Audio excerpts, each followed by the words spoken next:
বড় ছেলে তো পারেনি।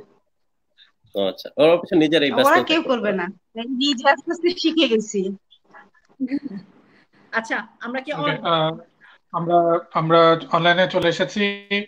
সবাইকে শুভেচ্ছা ও স্বাগত জানাচ্ছি।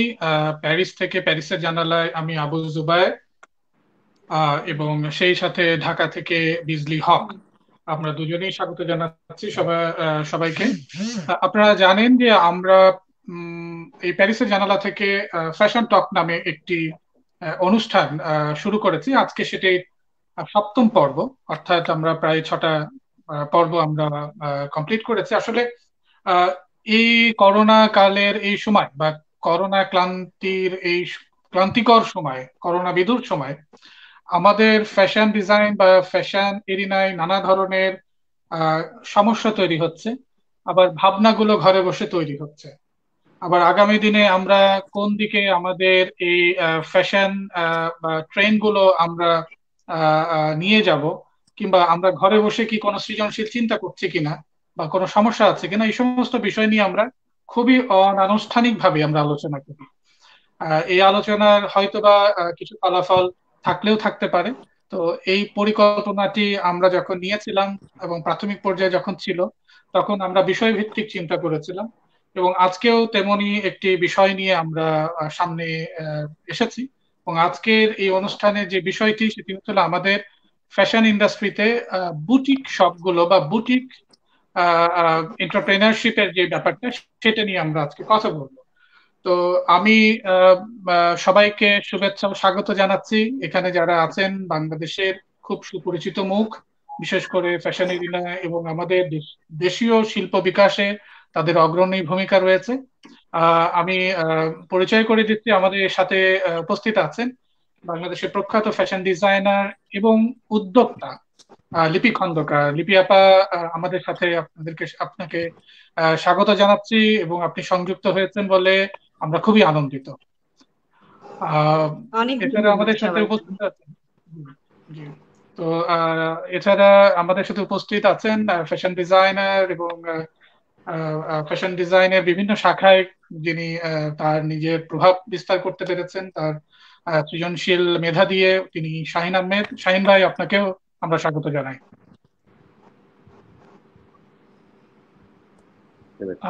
আমাদের সাথে আরো উপস্থিত আছেন বিশিষ্ট ফটোগ্রাফার, ফ্যাশন ফটোগ্রাফিতে তার উল্লেখযোগ্য অবদান আছে, এবং উনি খুবই পরিচিত একজন মানুষ, বিশ্বজিৎ সরকার। বিশ্বজিৎ ভাই, আপনাকেও স্বাগত জানাচ্ছি আজকের আমাদের এই ফ্যাশন টক 7 এই অনুষ্ঠানে।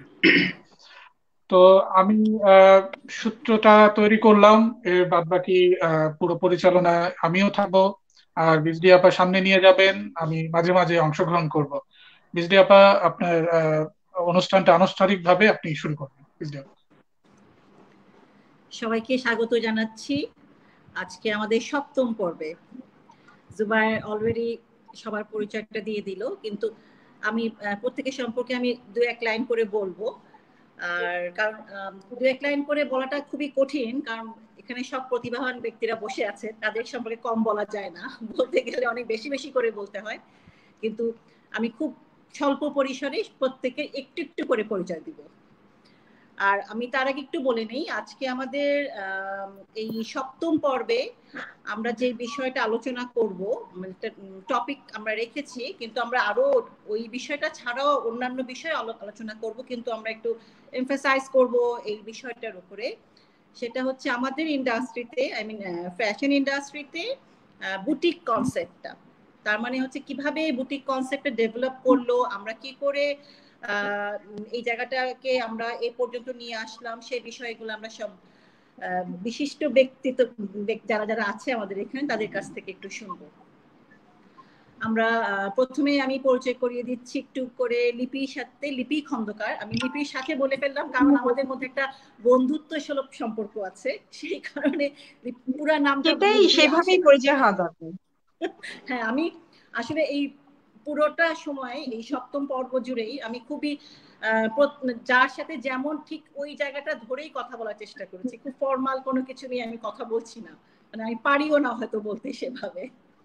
জুবায়ের যত সুন্দর করে বলে, শব্দ চয়নগুলো খুব সুন্দর হয়, কিন্তু আমি সেভাবে পারি না করতে, আমি খুব অর্ডিনারি ওয়েতে কথা বলি। আর লিপি খন্দকার, লিপির কথা আসলে আমার নতুন করে বলার কিছু নাই, কিন্তু আমি তারপরে একটু বলছি। ওর সেই যাত্রা শুরু আড়ং থেকে, আর 2001-এ সে তার নিজের একটি প্রতিষ্ঠান প্রতিষ্ঠিত করে, যেটা নাম হয় বিবিয়ানা। তার মানে বিবিয়ানার বিবি হচ্ছে আমাদের লিপি খন্দকার, এভাবেই বলি আমরা ওকে, বিবিয়ানার বিবি। আর সবচেয়ে মজার বিষয় হচ্ছে ওর ব্যাকগ্রাউন্ডটা হচ্ছে চারুকলার ব্যাকগ্রাউন্ড। ও পেইন্টিং নিয়ে করেছো, তাই না তুমি? চারুকলায়, হ্যাঁ, পেইন্টিং।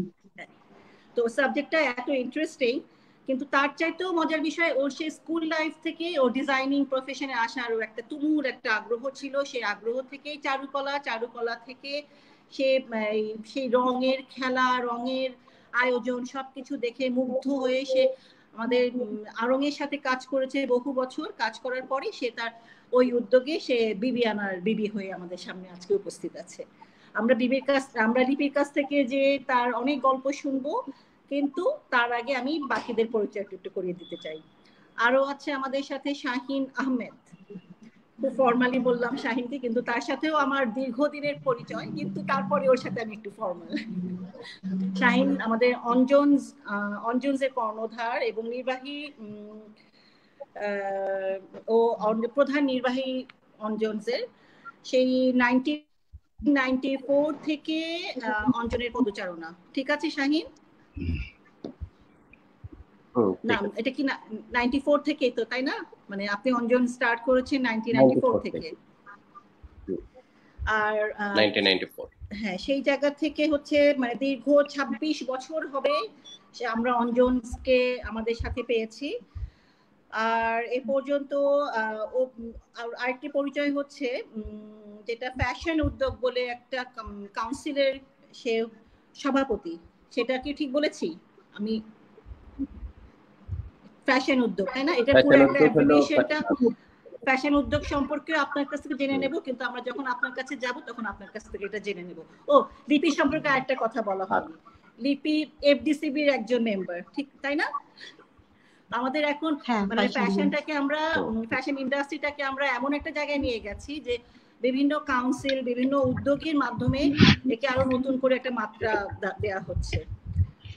আর আমি এখন শাহিনের কাছে চলে যাই বিশ্বজিতের কাছে। বিশ্বজিৎ সরকার, ও বিশ্বজিতের সাথেও আমার বহুদিনের কাজ করেছি আমি। সেই কত বছর হবে, আমার মনে হয় 2001-2 থেকে, তাই না, শুরু হবে ওর সাথে আমি মানে সেই সময়টা থেকে কাজ করে আসছি। আর বিশ্বজিতের পরিচয়ও নতুন করে দেওয়ার কিছু নেই। সেই ওই সময় থেকে সে ফটোগ্রাফি শুরু করেছে, বিভিন্ন প্রোডাক্ট ফটোগ্রাফি, ফ্যাশন বিষয়ক ফটোগ্রাফি, এবং তারপরে বিভিন্ন পত্রিকাগুলোর সাথে সে ফ্রিল্যান্সার হিসেবে কাজ করেছে, এবং বিভিন্ন সময়ে বুটিক, ফ্যাশন হাউসগুলার বিভিন্ন রূপ সম্পর্কে সে অনেকভাবে দেখে এসেছে, এবং আমাদেরকে সে আজকে ওই বিষয়গুলো সম্পর্কে সুন্দর করে তার মতো করে বলবে। আমাদের সাথে আরো আছে রুকসানা আলী হীরা। অনেকক্ষণ পরে আমরা পেলাম হীরাকে। আর হীরার কথাও আমরা নতুন করে বলার কিছু নেই। ও সেই লাক্স ফটো সুন্দরী 2008 সেই সময় থেকেও আমাদের সাথে আছে, বিভিন্ন কমার্শিয়ালে কাজ করছে, নাটকে কাজ করেছে, এবং মজার বিষয় হচ্ছে সে একটি মুভিতেও কাজ করেছে, যেটা একেবারে এখন এই আমাদের এই প্যান্ডেমিক সিচুয়েশনের জন্য আমরা এখনো সেটা আমরা দেখতে পাচ্ছি না। খুব শিগগিরই আমাদের সিচুয়েশনটা নর্মাল হলে আমরা হীরাকে অভিনেত্রী হিসেবেও দেখতে পারবো। আর আমি আর লেন্দি করব না, আমি চলে যাই প্রত্যেকের কাছে প্রশ্ন পড়বে। এমনিতে আমরা একটু দেরি করে ফেলেছি। তাহলে আমি লিপিকে দিয়ে শুরু করি। ঠিক আছে লিপি, তোমাকে দিয়ে শুরু করি। হ্যাঁ, ঠিক আছে। আচ্ছা, তুমি আমাদেরকে বলো আজকে তুমি তো আমাদের টপিকটা সম্পর্কে তুমি জেনেছো যে আমরা কি টপিক নিয়ে কথা বলছি, কিন্তু তোমার সেই ডিজাইনার ক্যারিয়ার তোমার শুরু আড়ং থেকে, সেটাকে আমরা আড়ং তো এখন আমাদের একটা ইন্ডাস্ট্রিতে বলতে গেলে যে একটা নতুন মানে নতুন করে সবাইকে চেনাতে হবে না, আড়ং এর জায়গা আড়ং আলাদা করে তৈরি করে ফেলেছে। তো সেরকম জায়গা থেকে তুমি এসে তুমি বিবিয়ানা মতো একটি প্রতিষ্ঠান করেছো।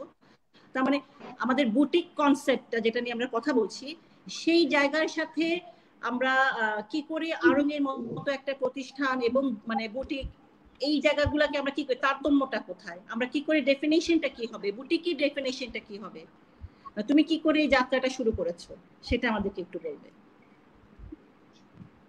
আসলে আমার জার্নি, আমি সবসময় বলবো আমার জার্নিটা ইন্সপিরেশনই হচ্ছে আরব।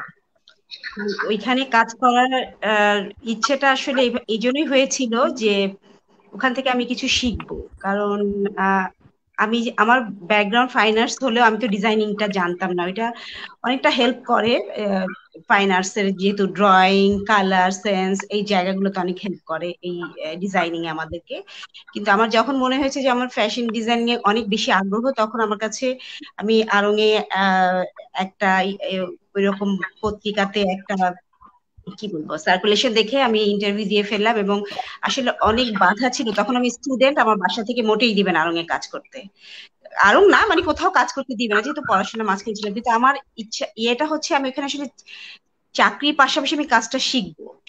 তো শেখাটার যে ভীষণ ইচ্ছা, সেটা থেকে কিন্তু আমি আড়ং এ ঢুকলাম এবং হয়ে গেছে চাকরিটা সেই ক্ষেত্রেই আসলে আড়ং এ ঢোকা। এবং আমি খুবই সৌভাগ্যবান আমি যে আমি চন্দ্রশেখর সাহার মতো একজন ডিজাইনারকে পেয়েছিলাম, যাকে আমি বলি আমার শিক্ষাগুরু এই সেক্টরে।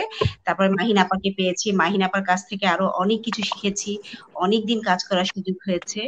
তো সেই যে এটা আসলে আমার একটা ইনস্টিটিউশন, আমি বলবো যে আমি কখনোই এটাকে অস্বীকার করতে পারবো না। এবং এই যে আজকে যে বিবিয়ানা করা এবং যে বুটিক কনসেপ্টটা আসলে আরঙে কিন্তু আমাদেরকে দেখিয়েছিল সবার অগ্রজ। আমরা বলবো যে এই যে শাহিন ভাই করেছে, শাহিন ভাই আমাদের অনেক আগে করেছেন। আমার কাছে মনে হয় যে আমরা আসলে যদি সবাই মনের অজান্তেও বলি, আরং কিন্তু আমাদের ইন্সপিরেশন ছিল সবারই। যে শুধু একটা প্রতিষ্ঠানই তো সব জায়গায় থাকে না, তাকে দেখে হয়তো মানুষ আরো অনেকে করে। তো সেই জায়গা থেকে সেটা একটা বড় জায়গা ছিল, সেই বড় আকারে না হলেও আমরা আস্তে আস্তে ছোট ছোট করে একটা জায়গায় এসে দাঁড়িয়েছি। সেই জায়গা থেকে আসলে কিন্তু বুটিক কনসেপ্টটা যদি বলি আমাদের বাংলাদেশে এসেছে আড়ং থেকেই। আর মানে বুটিকের তো ধরো যে আমরা যেটা বুঝি যে বুটিকের কনসেপ্টটা হচ্ছে যে স্বল্প পরিসর, তাই না, মানে ম্যাস না, রিটেইল না, স্বল্প পরিসরে প্রত্যেকটা ডিজাইনের একটা আলাদা আলাদা করে একটা এক্সক্লুসিভ বিষয় থাকবে, যেখানে আসলে সেটা আসলে আমরা ওই কি বলবো যে মাস প্রোডাকশন করব না সেই জায়গাটাতে। আমরা নির্দিষ্ট ক্লায়েন্টকে টার্গেট করে অল্প সংখ্যক পোশাক, সেটা আমরা বলবো যে ওয়ান পিসও প্রোডাক্ট করছি না, সেই কনসেপ্টে যাচ্ছে যে আমরা নিশ প্রোডাক্ট করছি না, আসলে আমরা করছি আসলে ওভারঅল আমরা আমাদের টার্গেট ক্লায়েন্ট থাকে হচ্ছে middle class and upper middle class, higher class. কিন্তু সেই জায়গা থেকে আমাদের দেশের কনসেপ্টে, তো সেই জায়গা থেকে আমরা বলবো যে বুটিকের জায়গাটাতে আমরা অনেক বেশি করছি না, আবার ওয়ান পিসও করছি না, একটা মাঝামাঝি জায়গা আছে, যেটা যে আমাদের সবার কিন্তু আলাদা আলাদা একটা নিজস্বতা তৈরি হয়েছে, যেটা অঞ্জনসের আছে, যেটা বিবিয়ানার আছে, দেখলে বোঝা যায় এটা অঞ্জনসের প্রোডাক্ট, এটা বিবিয়ানার প্রোডাক্ট। তো সেই জায়গাটা থেকে যে আমরা বলবো যে বুটিকের বিষয়টা এটাই হওয়া উচিত যে যারা যে বুটিকের ভক্ত বলবো, তারা যেন পরে স্যাটিসফাইড হবে এবং তারা বলতে পারে যে আমি ওই বুটিকের কাপড় পরেছি। তো সেই জায়গা থেকে আসলে আমি বলবো যে হ্যাঁ, আমাদেরটা এই বুটিকটা হচ্ছে আমাদের আমাদের জায়গা থেকে এক্সক্লুসিভ একটা বিষয়। থ্যাংক ইউ লিপি। আমরা একটু শাহিনের কাছে চলে যাই। শাহিন, আপনি অঞ্জনস শুরু করেছেন, আর তার চেয়ে বড় বিষয় আপনার সঙ্গে আমি একটা কথা বলি নাই, আপনার একটা টেক্সটাইল ব্যাকগ্রাউন্ড আছে, তাই না? মানে আপনি হাবিব টেক্সটাইলের একটা আপনার ব্যাকগ্রাউন্ড ছিল, সেই জায়গা থেকে আমরা শুনেছি যে হাবিব টেক্সটাইল তো মানে খুব পরিচিত একটি টেক্সটাইল বাংলাদেশে।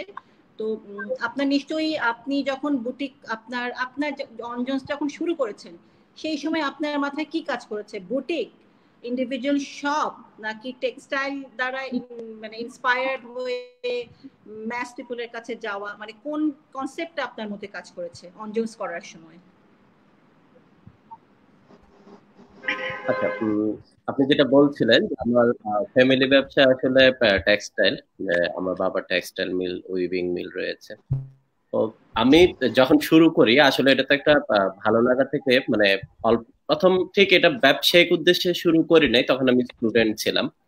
তো সেটা ছিল একটা বিষয় কাজ করেছে মানে শুরু থেকে এখন পর্যন্ত, সেটা হলো যে আমরা যখন শুরু করি ওই সময়টা আপনারা সবাই জানেন যে বিদেশি পোশাকের পুরো বাজারটাই ছিল বাংলাদেশে। মানে ইন্ডিয়ান ড্রেস বা অন্যান্য বা বিদেশি পোশাক, থাইল্যান্ড থেকে পোশাক এসব কিন্তু ছিল।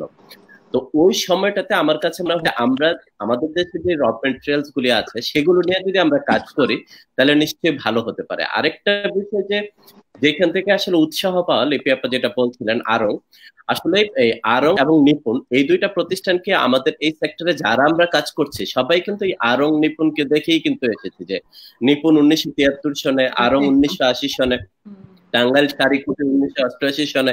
তো এই প্রতিষ্ঠানগুলি কিন্তু আমাদের ক্ষেত্রে অনেকটা অগ্রজ ভূমিকা পালন করেছে। এবং আপনি দেখবেন যে ওই সময়কার কথা যদি বলি যে ইন্ডিয়ান বা বাইরের যে পোশাকগুলি আছে সেগুলি এক ধাঁচের ছিল।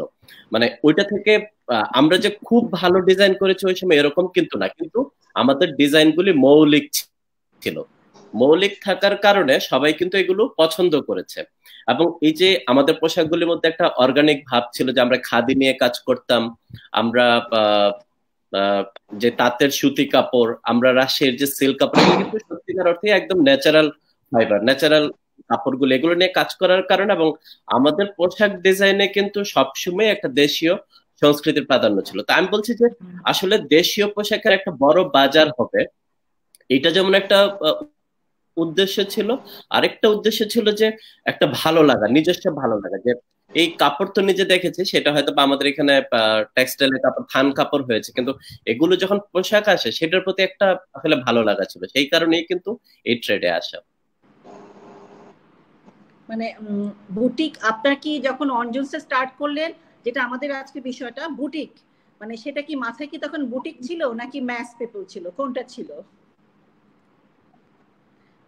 না, এটা বুটিকই ছিল। যে তখনকার সময়ের বুটিকের বিষয়টা যেটা ছিল যে আমরা যখন শুরু করি যে একটা শোরুম, অনেকের হয়তো বা শোরুম ছিল না, বাসায় গ্যারেজে করেছে, কেউ হয়তো বা তার ড্রয়িং রুমে করেছে, হ্যাঁ।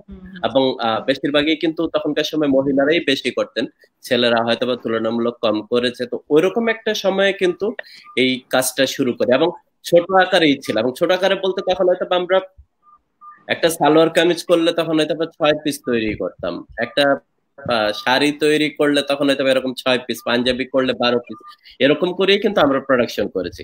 এবং এইভাবেই চলছিল মূলত। এই বুটিক কনসেপ্টটা ফ্যাশন হাউসে রূপান্তরিত হলো কিন্তু 2000 সালের পরে, 2005-6 বা এরকম সময় এসে কিন্তু এটা একটা বড় আকার, মানে আমরা চেইন শপের দিকে চলে গেলাম। মানে আমরা প্রথমে তো বা একটা সিঙ্গেল শপ নিয়ে শুরু করেছি, পরে আমরা দেখলাম যে মানুষের মধ্যে চাহিদা বাড়ছে এবং সত্যিকারই আমাদের যারা কাস্টমার ঢাকা এবং ঢাকার বাইরে যারা ছিল তারা কিন্তু দেশীয় পোশাকের ব্যাপারে আলাদা একটা মানে ভালো লাগা দেখাচ্ছিল, যে তাদের তারা উৎসাহ দেখাচ্ছিল যে দেশীয় পোশাকের প্রতি, ডিজাইনের প্রতি।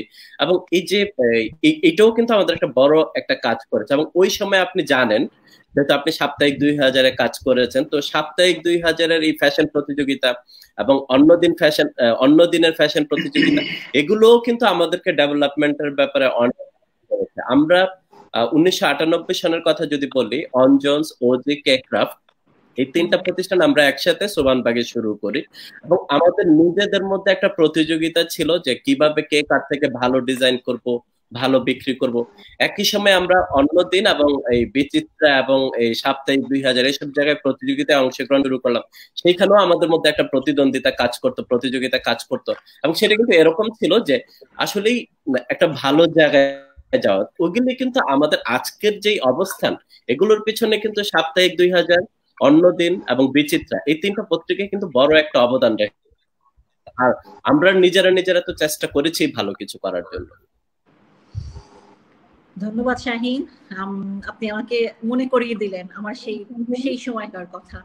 মনে পড়ছে আমার, আমরা যখন কাজ করতাম তখন যে এই প্রতিষ্ঠানগুলা খুব মানে মাত্র শুরু, তখন জন্ম বলতে পারবো আমি, যে একেবারে জন্ম নিয়েছে সেই প্রতিষ্ঠানগুলো এখন আপনার মনে হয় এখন 23টা শপের, আপনি 23টা শপ করেছেন তাই না অনজন্সের পুরা বাংলাদেশ ব্যাপী?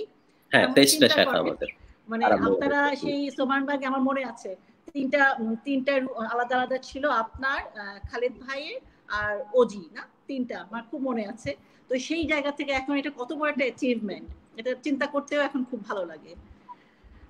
আমরা একটু চলে যাই বিশ্বজিতের কাছে, তারপরে চলে আসবো হীরার কাছে। না হীরা, এই সময়টুকু তুমি জ্ঞান অর্জন করো। আচ্ছা বিশ্বজিৎ, আপনাকে দেখেন শাহিন আপনাকে কি প্রশ্নটা করব, শাহিন আপনাকে সূত্রটা ধরিয়ে দিল। আমি কিন্তু আসতাম অন্য দিনের বিষয়টা আপনার কাছে এখনই নিয়ে আসতাম, কারণ আপনি সেই 99 থেকে অন্য দিনে কাজ শুরু করেছেন, তাই না? মানে অন্য দিনে তখন ফ্যাশন প্রতিযোগিতা মনে হয় আপনি করেছেন না? তারও আগে ছিল ফ্যাশন প্রতিযোগিতা, না? তারও আগে থেকে শুরু ছিল। আমি 99 এ জয়েন করে আমি শুরু করলাম। আচ্ছা, তার আগে থেকে ছিল 97 থেকে, সম্ভবত 96 7 থেকে ছিল। অন্যদিনে ফ্যাশন মেইনলি 98 থেকে, তো 98 এ ছোট আকারে করে, 99 থেকে বড় আকারে করে। মানে একেবারে শুরু হয় বিচিত্রা দিয়ে, বিচিত্রার পরেই মনে হয় বাকি সবাই ওটাকে ফলো করতে করতে একটা জায়গায় চলে আসছে, রাইট? তাহলে আমি আপনার কাছে চলে যাই বিশ্বজিৎ, যেটা হচ্ছে যে আপনি তো এই যে বুটিক, তারপরে কটেজ ইন্ডাস্ট্রি, তারপরে ফ্যাশন হাউস, এই বিষয়গুলো তো আপনি খুব মানে ভালো করে আপনি বোঝেন, কারণ আপনি মানে ফ্যাশন প্রতিযোগিতাগুলোতেও কাজ করে এসেছেন এবং পরবর্তী সময়ে আপনি প্রত্যেকটা হাউসের আলাদা আলাদা করে আপনি ফটোশুটও করেছেন। এই যে এই জায়গাটা যে উত্তরোত্তর যে একটা জায়গা নিয়ে নিয়েছে, একটা বৃদ্ধি হয়েছে, কত সুন্দর করে জায়গাটা তৈরি হয়েছে, সেটা নিয়ে আপনি কি বলবেন, যে শুরুতে আপনি কেমন দেখেছেন এবং পরবর্তী সময়ে যখন এক একটা হাউসের ভিন্ন ভিন্ন মাত্রা নিয়ে তারা যখন আমাদের কাছে এসেছে, তারপর ছবি তোলার বিষয়ে যে এই বিষয়টা আপনি কিভাবে দেখবেন সেটা একটু বলেন আমাদেরকে। ধন্যবাদ আপনাদেরকে সবাইকে। আমি প্রথমে একটু ক্ষমা চেয়ে নিচ্ছি, কারণ আমি একটু বেশি নড়াচড়া করছি, আমার কাছে মনে হচ্ছে। আমি ফটোগ্রাফার মানুষ তো, আসলে স্থির হয়ে বসে থাকতে পারি না, মানে একটু নড়াচড়া বেশি করতে হচ্ছে, যে কারণে আসলে ক্ষমা চেয়ে নিচ্ছি। তো সাংবাদিক হওয়ার কিছু সুবিধা আছে, লিঙ্ক গুলো খুব দ্রুত পাওয়া যায়, যেটা বিশ দিয়ে ব্যবহার করলেন। আসলে আমি 99 এ অন্যদিনে জয়েন করি, সেটা সম্ভবত জানুয়ারি বা ফেব্রুয়ারির দিকটা ছিল। তো এর আগে ধরেন আমি আসলে ফ্যাশন নিয়ে ওইভাবে মানে কাজ করিনি। আমি আসলে ফটোগ্রাফার হব সেটাও কিন্তু কখনোই আমি ভাবিনি। আমি ছবি তুলতাম নিজের জন্য, ভালো লাগা থেকে ছবি তুলতাম। কি করে যেন ধরেন ফটোগ্রাফার হিসেবে অন্যদিনে জয়েন করে ফেললাম। তো তারপরে শুরু হলো নানান ধরনের ফটোগ্রাফি, ওই খেলার মাঠ থেকে শুরু করে ওই অমুকের ড্রয়িং রুমে তার ইন্টারভিউ, ওই পেঁয়াজের বাজার, ওই আলুর বাজার, তারপরে হচ্ছে নানান ধরনের ফটোগ্রাফি। এর মধ্যে একটা বিষয় যোগ হলো হচ্ছে ফ্যাশন। সেই ফ্যাশনটা আবার সারা বছর থাকতো না, একটা নির্দিষ্ট সময় এসে ফ্যাশনটা যোগ হলো। তো তখন তো আমার স্টুডিও ছিল না, লাইট টাইট এত কিছু ওভাবে বুঝে উঠতে পারিনি। তো এখন পত্রিকার কাজ, মানে show must be go on, এরকম একটা বিষয় আছে। তো যাই আসুক না কেন সামনে করতে হবে। তো শুরু করলাম ফ্যাশন ফটোগ্রাফি, শুরু করলাম তখন থেকে। তো তারপর আস্তে আস্তে মনে হলো যে না, ফ্যাশন ফটোগ্রাফি করতে গেলে পরে এই জিনিসগুলো দরকার আছে। তখন পড়ালেখা, সিনিয়রদের, তখন তার ধরেন এই ইন্টারনেটের এই যুগ ছিল না যে ফট করে ঢুকে দেখে নিব যে ওই লাইটটা কিরকম বা ওই ইয়েটা কিরকম। তখন ইকুইপমেন্টেরও অপ্রতুলতা ছিল, চাইলে পরে ইকুইপমেন্ট পাওয়া যেত না, বাইরে থেকে কাউকে দিয়ে আনাতে হতো, দামও ছিল অনেক বেশি। সবকিছু মিলে একটা মানে বৈরী পরিবেশের মধ্য দিয়ে আসলে আমাদের কাজ শুরু করতে হয়েছে। আমাদের প্রতিষ্ঠানও যে ওইভাবে আমাদেরকে হেল্প করেছে তা কিন্তু না। নিজেদের মানে ফটোগ্রাফার হিসেবে চাকরি করতে গেলে পরে হচ্ছে তিনটা যোগ্যতা দরকার। এক হচ্ছে হলো ফটোগ্রাফি জানতে হবে, দুই হচ্ছে ক্যামেরা থাকতে হবে, আর তিন হচ্ছে মোটরসাইকেল থাকতে হবে। এই তিনটা জিনিস যার আছে সে মোটামুটি ধরেন ফটোগ্রাফার হিসেবে তার চাকরি একদম পাকাপোক্ত যে কোনো পত্র পত্রিকাতে। তো আমার মোটরসাইকেলটা ছিল না, আমার ফটোগ্রাফির সামান্য জ্ঞান ছিল আর একটা ক্যামেরা ছিল। তো ওই নিজের ক্যামেরা দিয়ে টুকটাক টুকটাক করে শুরু করা, তারপরে বিভিন্ন সময়ে অফিসকে বলা, নিজে পার্সোনালি কালেক্ট করা। ওই সময় তো ধরেন ফ্যাশনের এত বড় বাজার ছিল না, বুটিক হাউস গুলো মানে খুব স্বল্প পরিসরে, যেটা লিপি আপা বললেন যে বুটিক হাউসের কনসেপ্টই আসলে খুব কম পরিমাণে স্বল্প পরিসরে কাজ করা। তো ওই কাজগুলো তখন নতুন নতুন ইভেন্ট তৈরি হলো তারা, এবং যে ইভেন্ট গুলো আমি মনে করি যে বাংলাদেশের ফ্যাশন ফটোগ্রাফারদেরকে মানে তৈরি করার ক্ষেত্রে এই বুটিক হাউসের এই ইভেন্ট গুলোর একটা বড় ধরনের ভূমিকা আছে। তাদের এই ইভেন্ট গুলোর ছবি আবার হচ্ছে পত্রিকাগুলো, বিভিন্ন লাইফস্টাইল পেজ গুলো এই ছবিগুলো ছাপতো, যে কারণে ছবি তোলার একটা ইয়ে চলে আসলো যে না, বেচা বিক্রি হোক আর না হোক, দুইটা প্রোডাক্ট তৈরি করে ইভেন্টকে পার্টিসিপেট করা।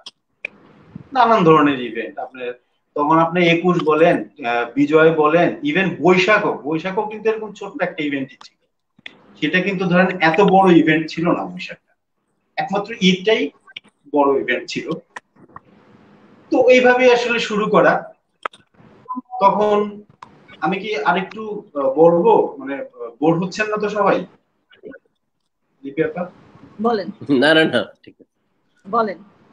তখন তো ধরেন ফটোগ্রাফারের ওইভাবে স্টাইলিং করার লোক ছিল না, কোরিওগ্রাফার ছিল না, ধরেন ফ্যাশন ডিজাইনাররাও কিন্তু ওইভাবে ইনভলভ ছিল না।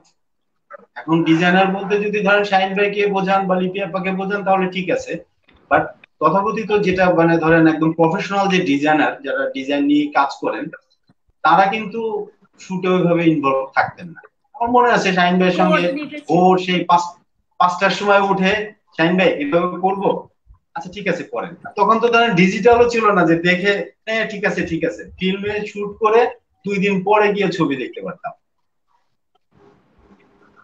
ওই সময়ে আসলে ছবি তোলাটা অনেক কঠিন ছিল, এবং কঠিন ছিল এই অর্থে যে এখন তো ধরেন নানান ধরনের সাপোর্ট আছে, সহযোগিতা আছে, সেই সহযোগিতাগুলো ছিল না। তো ওই সকালবেলা ভোরবেলা গিয়ে ছবি টবি তুলে এই 10টা 11টার মধ্যে শুট শেষ, আমি অফিসে চলে যেতাম, শাহিন ভাই অফিসে চলে যেত, তারপরে বিকেলে প্রিন্ট ট্রিন্ট করে নিয়ে সন্ধ্যাবেলা গিয়ে দেওয়া হতো, পরের দিন গিয়ে পত্রিকাতে ছাপা হতো। এই যে যে পরের মঙ্গলবার বা বুধবার বা বৃহস্পতিবার এক একটা পত্রিকা এক এক দিনে সাপ্লিমেন্টারি গুলো বের করতো। তো এই ছবিগুলো দেখতাম, দেখে ওখানে একটা নাম থাকতো, ওটা নিয়ে বিভিন্ন জন ফোন করতো। আমার মনে আছে যে ছবি ছাপা হলে পরে এমদাদ ভাই একটা ফোন করতো, ভালো হলে পরে একটা ইয়ে দিত, খারাপ হলে পরে একটা বকা দিত, হ্যাঁ তোমরা ফ্যাশনটাকে যেভাবে খুশি সেভাবে নিতে চাও। আমরা নানান ধরনের এক্সপেরিমেন্ট করতাম। তো তো এই এই ইভেন্ট গুলো কিন্তু আসলে বাংলাদেশের, আমি মনে করি বাংলাদেশের ফ্যাশন ফটোগ্রাফার তৈরি করার ক্ষেত্রে এবং বুটিক হাউস এই ফ্যাশন ফটোগ্রাফার তৈরি করার ক্ষেত্রে বিশাল বিশাল একটা ভূমিকা রেখেছে। আপাতত এতটুকুন থাক, পরে আবার সবার কথার প্রসঙ্গে হয়তো আরো কিছু বের হয়ে আসতে পারে। আপনি খুব সুন্দর একটা জায়গা আমাদেরকে মনে করিয়ে দিয়েছেন যে ইভেন্ট নিয়ে আমরা আবার কথা বলবো। বুটিক হাউস এবং ইভেন্ট এই বিষয়গুলো কিন্তু অনেক বেশি, কারণ ওই সময় যে তৎপরতা শুরু হয় সেটা আমি চলে যাব ওদের কাছ থেকে, যখন যাব তখন শুনবো। এখন আমরা একটু হীরার কাছে যাই। হীরা কি আছে আমাদের সাথে? আমি আছি, বাট আমি কথা হীরা আছো? খুব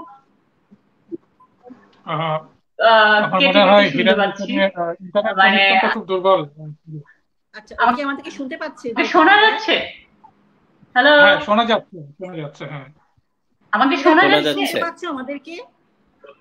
বাট সবার মনে হচ্ছে না। হ্যাঁ, আমি কেটে কেটে কথা শুনতে পাচ্ছি, মানে আই এম নট ক্লিয়ার। কথা ক্লিয়ার না, কেটে কেটে শোনা যাচ্ছে। এনিওয়ে, ও মনে হয় আমাদেরকে শুনতে পাচ্ছে না।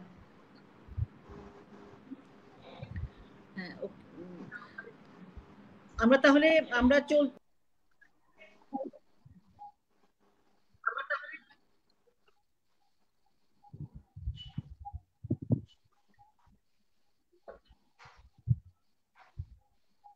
সরি, আমি কিছুই শুনতে পাচ্ছি না। না, আমরা কিছু বলছিও না। আপনি কি আমাকে শুনতে পাচ্ছেন কিনা কিরা? আমি আপনাকে পাচ্ছি, বা আপনারা কেউ হ্যাঁ শুনতে পাচ্ছেন? জুবাইর ভাইকে শুনতে পাচ্ছি। আমি শুনতে পাচ্ছি, হ্যাঁ, ভেঙে ভেঙে আসছে কিন্তু মানে শোনা যাচ্ছে। আপনারা যদি কেউ শুনতে পারেন তাহলে একটু বলে দেন যে ওর কানেকশনটা একটু দেখতে বলেন, চেক করতে বলেন। আমার কথা কিছুই শোনা যাচ্ছে না, বা আমি শুনতে পাচ্ছি। সরি,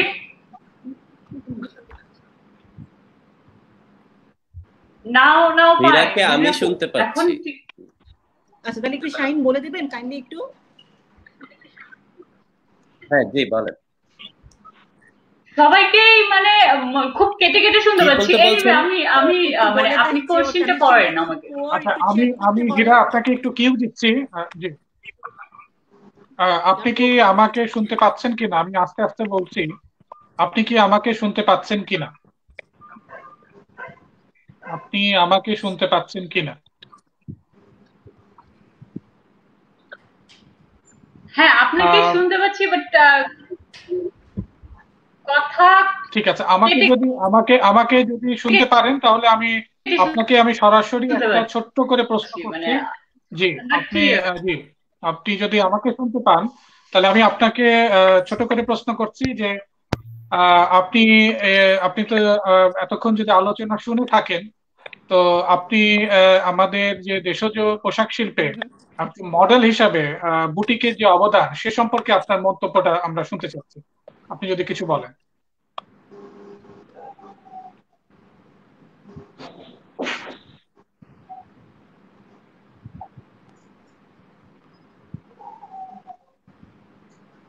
আমি এতক্ষণ কথা শুনতে পেয়েছি, বাট কেটে কেটে শুনতে পেয়েছি। বাট এখন যে জুবাই ভাই আমাকে কি যে মানে যেটাই বললো আমি মানে আমি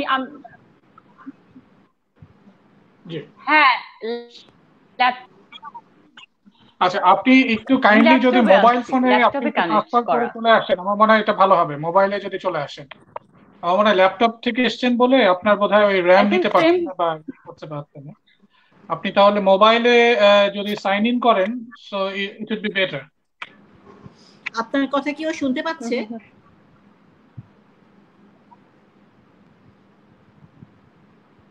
আমার কথা আমি শুনতে পাচ্ছি জুবাইর ভাই, এখন আপনি বলতে পারেন। এখন ক্লিয়ার, এখন শুনতে পাচ্ছি। আপনি বলেন, এখন ফাইন। ওর যেটা হয়েছে ডিলেইড রেসপন্স আছে। আমি একটু রিকোয়েস্ট করবো, আপনার কাছে ফেরত আসবো।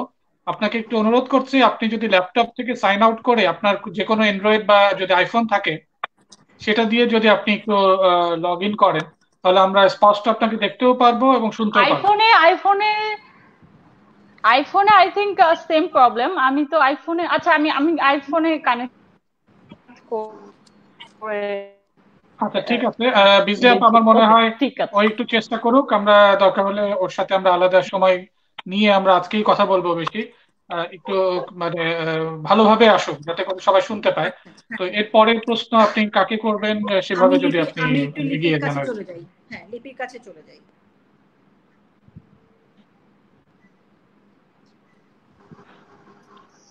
লিপি তো শুনতে পাচ্ছ না আমাকে? হ্যাঁ, শুনতে পাচ্ছি। তোমার কাছে আসি। আমরা যেটা তোমার সাথে যে বিষয়টা নিয়ে আমরা কথা বলছিলাম ওটাকে একটু আগাই।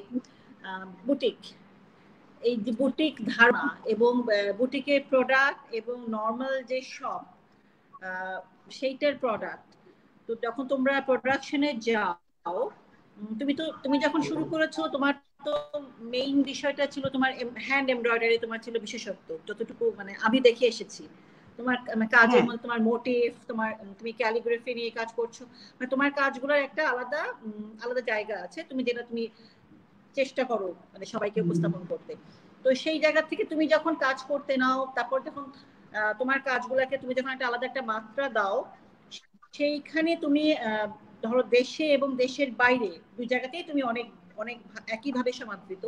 তুমি কি করে এই জায়গাটাকে তুমি কোপ করো, তুমি কিভাবে দেখো সেটা একটু বলো।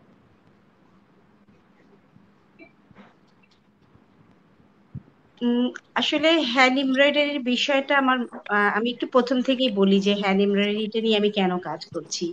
আমার সবসময় একটা জিনিস মনে হতো যে আসলে আমি যে বিষয়টা নিয়ে কাজ করতে চাই সেটা যেন আমি প্রথম হচ্ছে আমি ভালোবাসি কাজটাকে, আর দ্বিতীয়ত হচ্ছে কাজটা আমি খুব ভালো বুঝি, এবং এটার সাথে আমি একটা সবসময় একটা সংযোগ রাখতে পারবো। সেই জায়গা থেকে কিন্তু আমি বেছে নিই হ্যান্ড এমব্রয়ডারিটা, কারণ ছোটবেলা থেকে এই সেলাইয়ের খুব ঝোঁক ছিল, নিজে প্রত্যেকটা সেলাই জানতাম। আমি এখন পর্যন্ত প্রত্যেকটা সেলাই, হাতের যে কোনো সেলাই দেখলে আমি সেলাইটা উঠাতে পারি, সেটা একটা দিক ছিল। ড্রয়িং করতে পারতাম। তা ওই জায়গা থেকে আমার কাছে মনে হচ্ছে যে আচ্ছা এই জায়গাটা নিয়ে কাজ করি। আর আরেকটা জিনিস সবসময় মাথায় কাজ করতো, আমার ছোটবেলা থেকে খুব চ্যারিটি ওয়ার্ক করতে খুব ভালো লাগতো, কিন্তু আসলে তো চ্যারিটি ওয়ার্ক করতে কিভাবে আমি করব। তো সেটা আমার কাছে সেই জায়গাটা থেকে একটা ভাবনা আসে যে আচ্ছা ঠিক আছে, আমাদের দেশের যেসব মহিলারা আসলে আমরা অবাঞ্ছিত বলি বা এক সেন্সে আমরা বলি যে তাদের আনএডুকেটেড, বাট তারা অনেক স্কিলড।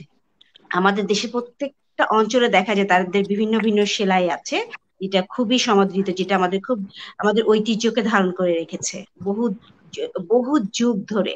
তো আমি সেই জায়গাগুলো আসলে বেছে নিয়েছি যে আসলে কোন কোন জায়গায় প্রসিদ্ধ এমব্রয়ডারি হয়, এবং সেই জায়গার মহিলাদেরকে নিয়ে মেইনলি কাজ যখন বিবেচনা শুরু করি আমি সেই জায়গাগুলো খুঁজে বের করি। আর যেহেতু আড়ং এ কাজ করতাম সেই সূত্রে অনেক জায়গার পরিচিত ছিল, এবং সেখানে সেই জায়গাগুলোতে আমি কাজ করেছি। এছাড়া আমি চেষ্টা করেছি যারা নতুন, যারা হয়তো তারা ঢাকা শহর চেনে না বা কোনো বুটিক চেনে না, তারা কাজ করতে চায়, তাদেরকে আসলে এই জায়গাটাতে আনা। তো এই পুরো জিনিসটাকে আসলে আমি একসাথে করেছি। একটা হচ্ছে আমার আসলে মানুষকে হেল্প করা, স্পেশালি মহিলাদেরকে, আমাদের দেশের মহিলারা যারা আসলে পড়াশোনা জানে না, তাদের আসলে কাজ করার খুব একটা জায়গা নেই। তো সেই জায়গাতে কাজ করা। আর আমার ভালোবাসার জায়গাটা হচ্ছে আসলে আমি খুবই পছন্দ করি হ্যান্ড এমব্রয়ডারি বিষয়টা, এবং আমাদের ট্রেডিশনটাকে আমার ভালো লাগে। আর আমাদের দেশীয় যে ঐতিহ্যগুলো আছে তার ভিতরে আমরা তো দেশীয় কাপড় নিয়ে কাজ করছি। তো পুরো ভালো লাগা এবং একটা সহযোগিতার হাত বাড়ানো সব মিলে কিন্তু আসলে আমার এই জায়গাটাতে আসলে কাজে আসা। এবং তার সাথে হচ্ছে যে এই যে বুটিক কথাটা আসলো আমার কাছে, তখন বুটিক মানে আমি একটা আসলে এরকম স্বপ্ন দেখতাম যে এরকম একটা জাস্ট আউটলেটের একটা বিরাট বড় মলে একটা বড় দোকান না। আমার কাছে মনে হতো যে এই জায়গাটাতে মানুষ খুব কমফোর্ট ফিল করবে, এসে মনে হবে যে তার ড্রয়িং রুমে বসেই সে কেনাকাটা করছে। তো আমি যখন আমরা যখন বিবিয়ানাটা শুরু করি, সেই জায়গাটা ছিল, তুমি তো গেছোই সেই জায়গাটাতে, ধানমন্ডি 5-এ সেই পুরোনো একটা বাড়িতে। পুরোনো বাড়িটা দেখে কিন্তু নামটা বিবিয়ানা ঠিক করা হয়েছিল, যেটা একদম পুরোনো একটা বাড়ি, সেই পুরোনো আদলেই সাজানো হবে। আর ওইটার খুব ইন্টারেস্টিং একটা গল্প আছে, সেটা হচ্ছে আসলে ওইখানে দেখে সবাই যেই মজাটা পেত, যে জায়গায় দরজাটা একটা পেইন্টিং, ওয়ালে পেইন্টিং আছে, কিছু জায়গায় হাতের নকশা করা আছে, তারপরে খুবই পুরোনো কিছু ফার্নিচার দেওয়া, খুব লাইক এটা আসলে একদম খুব পশ কোনো বিষয় না, কিন্তু খুব ট্রেডিশনাল বলবো। এটারও কারণ ছিল, কারণ সেই মুহূর্তে আসলে আমরা যখন শুরু করেছিলাম আসলে সেই পরিমাণ আমাদের ক্যাপিটাল মানি ছিল না। তো আমাদের কাছে মনে হয়েছে যে আমরা যা পারি, যেহেতু ব্যাকগ্রাউন্ড পেইন্টিং এর, এবং আমার সাথে যারা ছিলেন তারাও এই ব্যাকগ্রাউন্ডেরই, তো সুতরাং আমাদের কাজ করতে সুবিধা হয়েছে যে দরজাটা একটা ভাঙা দরজাটাকে আসলে পেইন্টিং এর রূপ দাও। যে একটা ওয়ালের একটা জায়গায় ওয়াল খসে পড়েছে, সেই জায়গাটা আসলে রিপেয়ার করতে গেলে অনেক টাকার প্রয়োজন, সেই জায়গাটাতে রং ঘষে সেই জায়গাটা একটা পেইন্টিং করে ফেলো। আর ফার্নিচার আসলে ওইভাবে করে যে একটু বাসার আদল দিব, সেই ফার্নিচার কিনতে গেলে অনেক টাকার প্রয়োজন। তখন আমরা পুরোনো দোকানে, সেই মোহাম্মদপুর, সেই বসিলা, আমি অনেক জায়গায় গেছি যারা কম দামে তাদের পুরোনো ফার্নিচার বিক্রি করবে, সেই সব ঘরের ফার্নিচার এনে একটা কর্নার সাজিয়ে লনটাকে পুরা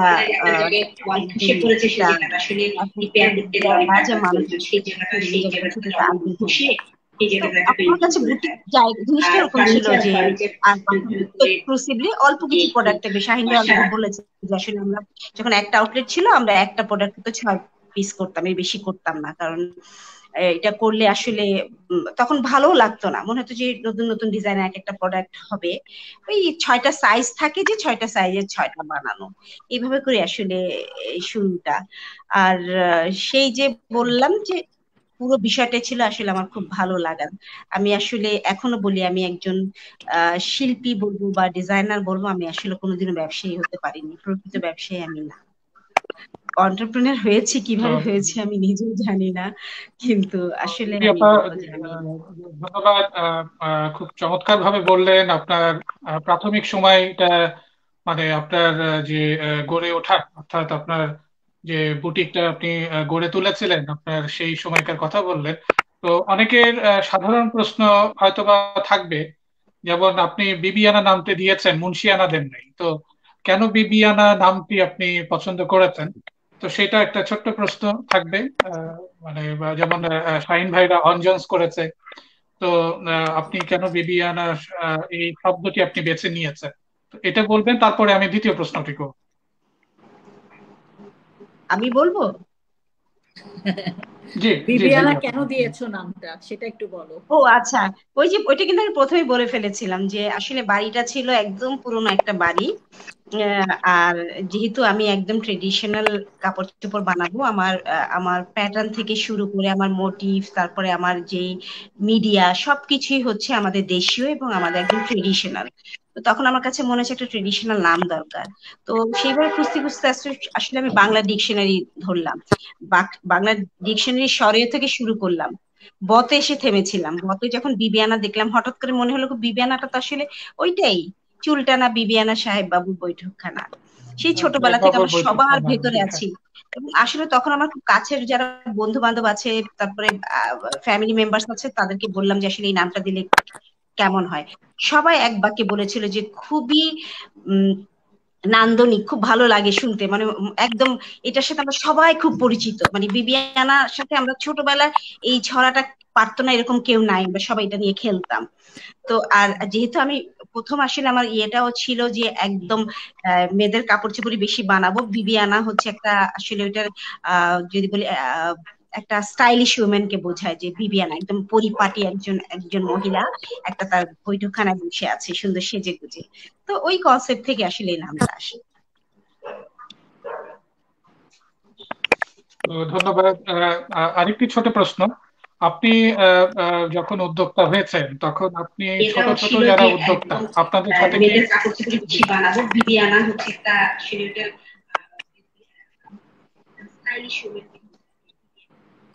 সরি আমি শুনতে পাচ্ছি, ইকো হচ্ছে বোধহয়।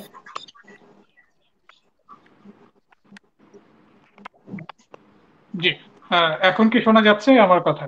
হ্যাঁ শোনা যাচ্ছে। আচ্ছা, ঠিক আছে। আপনাদের ধরেন একটা কি বলবো, যে সংগ্রামের ইতিহাস আছে, একটা কষ্ট করে আপনারা, কারণ এটা তো মেইন স্ট্রিম কোনো ব্যবসা নয়, এটা তো একটু অল্টারনেটিভ ওয়েতে ব্যবসাগুলো আপনারা ক্রিয়েট করেছেন, অর্থাৎ একেবারেই আইডিয়া থেকে শুরু করে প্রোডাকশন পর্যন্ত স্ব-উদ্যোগে করা। তো এখনো অনেক উদ্যোক্তা তৈরি হওয়ার পথে আছে বা হওয়ার চেষ্টা করছে। তো এই সমস্ত যারা উদ্যোক্তা তারা আপনাদের সাথে কিভাবে সম্পৃক্ত হয় বা আপনারা কিভাবে সহায়তা করেন নতুন যারা আসতে চাচ্ছে আর কি?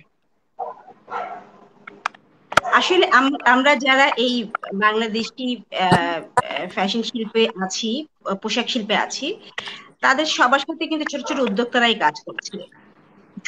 ছোট উদ্যোক্তা আমি বলবো যারা এই আমাদের মেটেরিয়াল গুলো দেয়, তারা তো অনেক বড় উদ্যোক্তা আমি বলবো। আর যারা ওই যে আমাদের সাথে এমব্রয়ডারি করছে, আমি একটা জিনিস বলছি যে আমাদের সাথে খুব একদম গ্রামের একদম প্রান্তিক লেভেলের আনএডুকেটেড মহিলারা কাজ করে। শুধু তাই নয়, কিন্তু এখন কিন্তু দেখা গেছে যে আমাদের সাথে কাজ করছে এরকম অনেক মেয়েরা আছে যারা পড়াশোনা করছে, কলেজে পড়ছে, ইউনিভার্সিটিতে পড়ছে, তারা কিন্তু উদ্যোক্তা।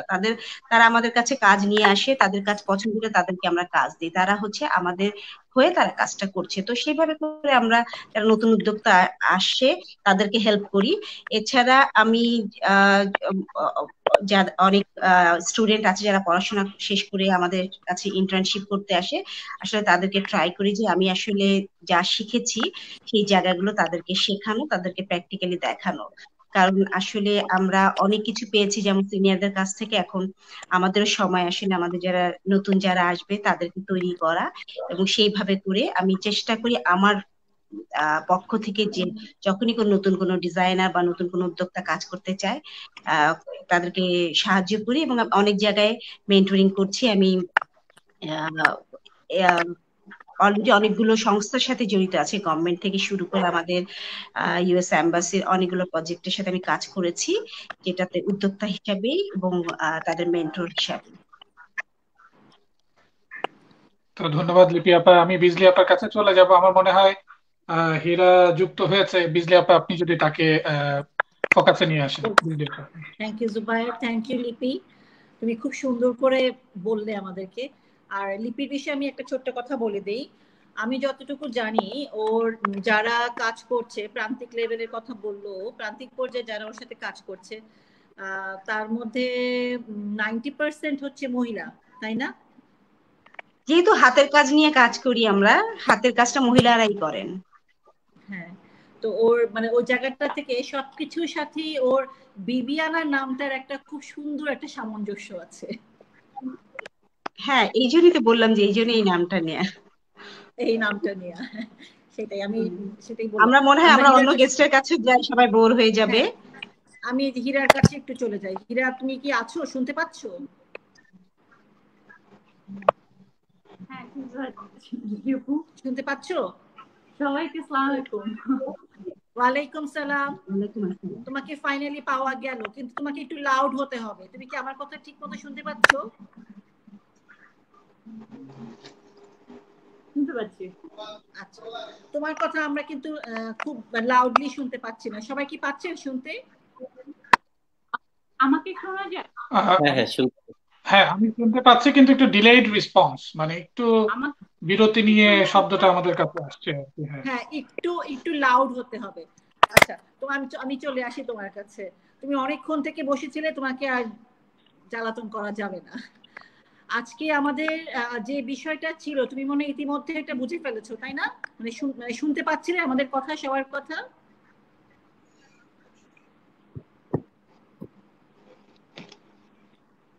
ও মনে হয় আমাকে শুনতে পাচ্ছে না। জুবায়ের, আপনি একটু কথা বলবেন ওর সাথে। হেরা, আপনি কি শুনতে পাচ্ছেন? আপনি কি আমাকে শুনতে পাচ্ছেন? আপনি একটু খুব বেশ লাউড শুনতে। আচ্ছা, আপনাকে উন্মুক্ত ভাবে ছেড়ে দিচ্ছি যদি আমার কথা শুনতে পান।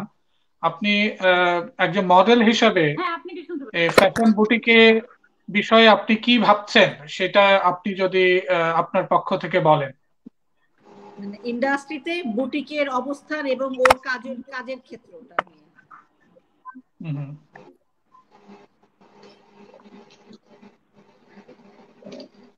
আচ্ছা, ইন্ডাস্ট্রিতে আসলে বুটিকের অবস্থান আমাদের দেশি ফ্যাশন হাউস নিয়ে আমার বেশ কাজ করা হয়েছে অ্যাজ এ মডেল। তো আমাদের এটা আমাদের দেশি ফ্যাশন হাউসের জন্য খুবই খারাপ আমার। তো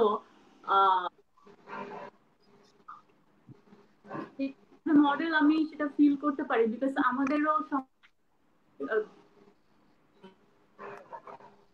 হাউস ফটোশুট, তাদের কনসেপ্ট, তাদের মানে ইনভলভ থাকা হয় সবসময় ফটোশুট করা, ফেস্টিভ বড় দুটি ফেস্টিভ এগুলো প্রিপারেশন, হিউজ প্রিপারেশন থাকে আমাদের দেশি হাউস এন্ড আরো অনেক মানে অন্যান্য হাউস গুলো নিয়ে। তো সবকিছু মিলে আমরা আসলেই সবকিছু মিলে হতাশ। এন্ড আমি অ্যাজ এ মডেল আমার তো আমাদের ইন্ডাস্ট্রি খুবই, এই ইন্ডাস্ট্রিতে আমরা এত বড় একটা গ্যাপ পড়ে যাবে সেটা আসলে মানে ধারণা করতে পারিনি। তো এইটা আসলে কি বলবো, এটা আমাদের জন্য একটা যুদ্ধ। আমি যুদ্ধ দেখিনি, কিন্তু এটা আমার জন্য আমার আব্বু বলে যে আসলে এটা একটা যুদ্ধ। তো এটা জয়ী করবো আমরা, এটা জয়ী মানে এটার সঙ্গে যুদ্ধ জয়ী হবে। এন্ড আমাদের আমরা আবার ওভারকাম করবো, আমরা ফিরে আসবো। আর অ্যাজ এ মডেল আমি আমার ইন্ট্রোডিউস আমি দিব আসলে, আমি আসলে আমার লাস্ট থেকে আমাকে মনে হয় ইন্ট্রোডিউস করা হয়েছে, আমি আসলে শুনতে পাইনি বিসি আপুর কথা, কিছুই শুনতে পাইনি। লাস্ট থেকে স্টার্ট আমার বেশ লং টাইম। আমি আসলে দেশি ফ্যাশন হাউসের সঙ্গে অ্যাজ এ মডেল হিউজ কাজ করা হয়েছে, কাজ এই যে লিপি আপু আছে, বিবিয়ানার কাজ অ্যান্ড অঞ্জনের কাজ। আর দাদার কথা বলবো, এটা আমার তো মনে হয় যে তার সাথে শুট করা হিউজ কাজ করা হয়েছে, হিউজ। তো সবকিছু মিলে আসলে আমাদের এখন একদমই ভালো যাচ্ছে না, একদমই ভালো যাচ্ছে না, সেটা আমরা সব পাচ্ছি। আর আমাদের সামনে আরেকটা ঈদ, সেটা আমাদের প্রিপারেশন এন্ড অল, এটা ভাবতে গেলে আসলে জানি না আমরা এটাকে কবে শেষ করতে পারবো, আর কেউ সেটা জানে না। ওয়ার্ল্ড ওয়াইড এটা আসলে আমরা মানে মানে কি বলবো, এটা ফেস করছি। ইনশাল্লাহ সব ঠিক হয়ে যাবে, আমরা আবার কাজ শুরু করতে পারবো। কিন্তু আসলে আমাদের দেশি আমরা মানে দেশি house and as a model খুবই কি বলবো, খুবই সময় খারাপ যাচ্ছে, আসলে সময়টা খারাপ যাচ্ছে। থ্যাংক ইউ হীরা। আমার মনে হয় আমি খুব স্পষ্ট শুনতে পারিনি ওকে, আপনারা বাকিরা শুনতে পেরেছেন। তা আমি এখন একটু শাহিনের কাছে চলে যেতে চাই। শাহিন, আপনার কাছে একটু আসতে চাই। সেটা হচ্ছে যে বুটিক এবং দোকান, মানে দুইটার প্রপার ডেফিনেশনটা কি, মানে সেটা আপনি কিভাবে, আপনি তো ধরেন যে একেবারে প্রথমে শুরু করেছিলেন একেবারে একটা শোরুম থেকে শুরু করে, মানে বুটিক কনসেপ্টটাই শুরু করেছিলেন, কিন্তু এখন তো আপনার প্রায় 23-24টা দোকান না পুরা বাংলাদেশে।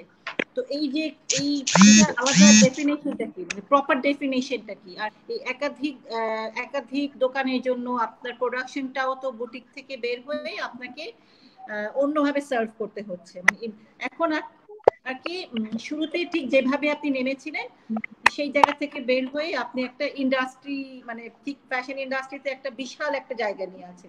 তো এই দুইটার ডেফিনেশনটা কি এবং আপনি এটা কিভাবে আপনি করছেন সেটা একটু শুনে যাচ্ছিলাম। আমরা যখন শুরু করি, ওই যে লিপি আপা যেটা প্রতিবারই বলেছে যে আসলে আমরা আমাদের একটা ভালো লাগার জায়গা থেকে শুরু করেছিলাম ছোট্ট করে, এবং আমরা এখানে যারা এখন ফ্যাশন ইন্ডাস্ট্রিতে মেইনলি লিডিং করছে, কেউ কিন্তু আসলে এইটা তার ফিউচার বিজনেস হবে সেটা ভেবেও কিন্তু শুরু করে নাই। আমি যদি অঞ্জনসের কথা বলি, বিবিয়ানা, কেক ক্রাফট, হ্যাঁ, রং বা ওরকম যারাই আছেন, হ্যাঁ, সবার সাথেই তো কথা হয়, মানে বেশিরভাগ কিন্তু এমনিতে একটা ভালো লাগা থেকে শুরু করেছে, এবং তখন হয়তো বা কেউ ঘরোয়া ভাবে শুরু করেছে, কেউ ছোট্ট একটা শোরুম দিয়ে শুরু করেছে। তো একটা পর্যায়ে যখন এটা আরেকটু ভালো করলো এবং পেশা হিসাবে নিল, তখন কিন্তু সবাই চিন্তা করলো যে এটাকে আরেকটু কিভাবে বড় করা যায়, কিভাবে ডিজাইনের পাশাপাশি প্রোডাকশন কোয়ান্টিটি বাড়ানো যায়। কারণ যখন কোয়ান্টিটিটা কম হয় তখন কিন্তু কস্টিংটা অনেক বেড়ে যায়। যেমন আপনি সবসময় শুনবেন যে ফ্যাশন হাউসের প্রোডাক্টের দাম কেন একটু বেশি হওয়ার কারণ কিন্তু আসলে কোয়ান্টিটির কারণে। মানে কোয়ান্টিটি যখন থেকে আমাদের কোয়ান্টিটি আসলে বাড়া শুরু করলো, তারপরে কিন্তু প্রোডাক্টের মান এবং ডিজাইন এগুলি ডেভেলপ হলো, এবং প্রোডাক্টের প্রাইসটাও তুলনামূলক রিজনেবল। তো এখন যেটা হয়েছে, যেটা আমরা বুটিক আকারে শুরু করেছিলাম যে ছোট্ট আকারে, তো সেটা কিন্তু এখন একটা ইন্ডাস্ট্রিতে রূপ নিয়েছে, যে আপনি যেটা বলছিলেন। এখন হয়তো বা আমরা যখন একটা প্রোডাক্ট 6টা করতাম একটা শোরুমের জন্য, এখন যখন এটা 20টা শোরুম হয়ে যাচ্ছে, তখন কিন্তু অটোমেটিক 120টা বা 200 হয়ে যাচ্ছে। তো সত্যি কথা এখন একটা ইন্ডাস্ট্রিতে রূপ নিয়েছে। যদিও এখানে ফ্যাশন ইন্ডাস্ট্রিতে যারা কাজ করছেন এখন, তারা হয়তো বা এখনো গুছিয়ে উঠতে পারেনি, ঠিক যেটাকে প্রফেশনালিজম বলে, যে একদম প্রফেশনালি আরেকটু সুন্দরভাবে গুছিয়ে করা, সেটা হয়তো বা হয়নি। কিন্তু যেই জিনিসটা হয়েছে, ডিজাইনার কোয়ালিটিতে বলেন, এইখানে বড় ধরনের ডেভেলপমেন্ট এসেছে, নতুনত্ব এসেছে, এবং একটা কি বলা যায় যে কাস্টমার সার্ভিস যে বিষয়গুলি, সেগুলো কিন্তু এসেছে। আমি কয়েকটা কথা বলবো পিছনে, যে যেমন ধরেন আমরা যখন শুরু করি তখন একরকম ছিল, পরবর্তীতে আমাদের যে বিশেষ দিনগুলি, যে 21শে ফেব্রুয়ারি কিংবা বসন্ত কিংবা নববর্ষ, বাংলা নববর্ষ, এই যে দিনগুলিকে নিয়ে আমরা যখন প্রথম যে প্রোডাক্ট গুলি করতাম, তখন কিন্তু এই বিজয় দিবসের কথা আমার মনে আছে, কিংবা 21শে ফেব্রুয়ারি, এগুলোর জন্য যে আমরা যে ফটোশুট করতাম, সেই খরচও আমাদের উঠতো না বিক্রি করে। কিন্তু আমরা তারপরেও চিন্তা করতাম যে এটা আমাদের করতে হবে। মানে এই বিজয় দিবস 21শে ফেব্রুয়ারিতে হয়তো বা আমাদের বিজনেস করলো না, কিন্তু ঈদের সময় বিক্রি হলে হয়তোবা সেটা ব্যবসায়িক আকারে হবে। কিন্তু এই যে একটা জিনিস দাঁড় করানো, যে বিজয় দিবসের সময় নতুন পোশাক পরা, 21শে ফেব্রুয়ারির দিন সেই 21শে ফেব্রুয়ারিকে কেন্দ্র করে পোশাক পরা, এবং পরবর্তীতে যদিও এগুলো একটা উৎসবের রূপ নিয়েছে, কিন্তু আমি বলছি যে এগুলো কিন্তু সবাই মিলে আমরা শুরু করেছি। যে ওই সময় যারা আমরা কাজ করেছি 2000 থেকে 2010 সন পর্যন্ত, ওই সময় কিন্তু আমরা এই জিনিসগুলিকে ডেভেলপ করেছি, যে নববর্ষের পোশাক, বৈশাখের পোশাক, বসন্তের পোশাক, 21শে ফেব্রুয়ারি পোশাক। তা আমি বলবো যে এইটা কিন্তু বাংলাদেশের ফ্যাশন ইন্ডাস্ট্রির একটা বড় অর্জন। শুধু যে নিজেদেরকে আমরা বুটিক থেকে একটা ইন্ডাস্ট্রিতে এনেছি তা না, আমরা আসলে এখানে অনেক কিছু তৈরিও করেছি, মানে কাস্টমারদের কথা চিন্তা করে, রাষ্ট্রের কথা চিন্তা করে, এবং আমাদের যারা কি বলে, আমাদের যে সংস্কৃতি, আমাদের যে ঐতিহ্য, এগুলো নিয়েও কিন্তু আমরা কাজ করেছি বিভিন্ন সময়। মানে এই বিশেষ দিনগুলা আপনার মানে আমাদেরকে বিশেষভাবে ভাবাতে অনেক হেল্প করেছে। এক্স্যাক্টলি। এবং এটা কিন্তু আমি একটা বলি যে এইটা কিন্তু আমরা কিন্তু যে এখনকার প্রজন্ম এবং ভবিষ্যৎ প্রজন্মের কাছে কিন্তু আমরা পোশাকের মাধ্যমে আমাদের এই ঐতিহ্যগুলি তুলে ধরেছি। মানে যেটা হয়তো বা মানে একজন শিক্ষক হয়তো বা উনি তার বই পড়ে, গল্প বলে তার কথাটা তুলে ধরে, আমরা কিন্তু আমাদের পোশাক ডিজাইনের মাধ্যমেও কিন্তু আমাদের ঐতিহ্য, আমাদের যে স্বাধীনতা, আমাদের যে বিজয় দিবস, সেগুলো কিন্তু আমরা পোশাকের মাধ্যমে আমাদের প্রজন্মের কাছে বা পরবর্তী ভবিষ্যৎ প্রজন্মের কাছে কিন্তু আমরা তুলে ধরেছি। এখানে আমি একটা কথা বলতে চাই, কারণ আসলে অ্যাপ্রিশিয়েট করা দরকার। আমি আমার কাছে যতটুকু মনে পড়ে, এই যে অকেশনাল যে ড্রেস গুলো যেটা বললো 21শে ফেব্রুয়ারি, তারপরে বিজয় দিবসের প্রোডাক্ট, আমার কাছে মনে হয় এটা আমরা আসলে প্রথম দেখতে পেরেছিলাম অনজোস কেক্রাফট, এরাই করেছিল। তো আমরা খুব অ্যাপ্রিশিয়েট করতাম তখন। আমার কাছে মনে আছে যে তখন আমি আড়ং-এ কাজ করি এবং বলতো যে ওরা খুব সুন্দরভাবে এই কাজটা করছে। তো আমার সেই জিনিসটা মনে আছে, সেই জায়গা থেকে কিন্তু আসলে আমরা এই শাহিন ভাই, তারপরে কেক্রাফটের খালিদ ভাইদের সবাইকে আমরা সাধুবাদ জানাতে পারি, কারণ এই জায়গার অনেকখানি ভূমিকা ছিল তাদের। হ্যাঁ, এটা আমার মনে আছে, কারণ যখন আমরা এবং আরেকটা আমাদের হচ্ছিল, তখন যখন আমরা আলাদা করতে পারতাম, ওদের প্রোডাক্ট গুলা খুব সুন্দর আলাদা করতে পারতাম। এই খালিদ ভাইয়ের প্রোডাক্ট, শাহিনের প্রোডাক্ট, আমরা খুব, কারণ দেখলেই বুঝতাম যে হ্যাঁ খুব আইডেন্টিক্যাল, বোঝা যেত। মানে তোমার কথাটা ঠিক। হ্যাঁ, শাহিন কি বলছিলেন? তো শাহিন ভাই, আমার একটা প্রশ্ন আছে শাহিন ভাইয়ের কাছে। জি, শাহিন ভাই আমাকে যদি শুনতে পারেন, আপনার ধরেন আমরা জানি যে দেশজ যে ইন্ডাস্ট্রি গুলো নানা ধরনের সমস্যার সম্মুখীন হয়, নেটের খুব বেশি ঝামেলা হয়ে যায়। হ্যাঁ, আমাকে কি শুনতে পাচ্ছেন শাহিন ভাই? জি, না, আমাদের দেশজ যে পোশাক শিল্পের অনেক ধরনের অব্লিগেশন গুলো আছে, অর্থাৎ এটার বাজারজাতকরণ, বিক্রি, তারপরে আপনার ধরেন একটা ব্র্যান্ডিং করা, হ্যাঁ, তো এই বিষয়গুলো, জি, তো এই অব্লিগেশনস নিয়ে যদি আপনি কিছু বলেন যে আপনারা কি ধরনের সমস্যার সম্মুখীন হচ্ছেন। আচ্ছা, যে বিষয়টা হয় যে আসলে আমরা যেটা করেছি, আমরা সবসময় একটা উৎসাহ নিয়ে কাজ করেছি একদম শুরু থেকে এখন পর্যন্ত।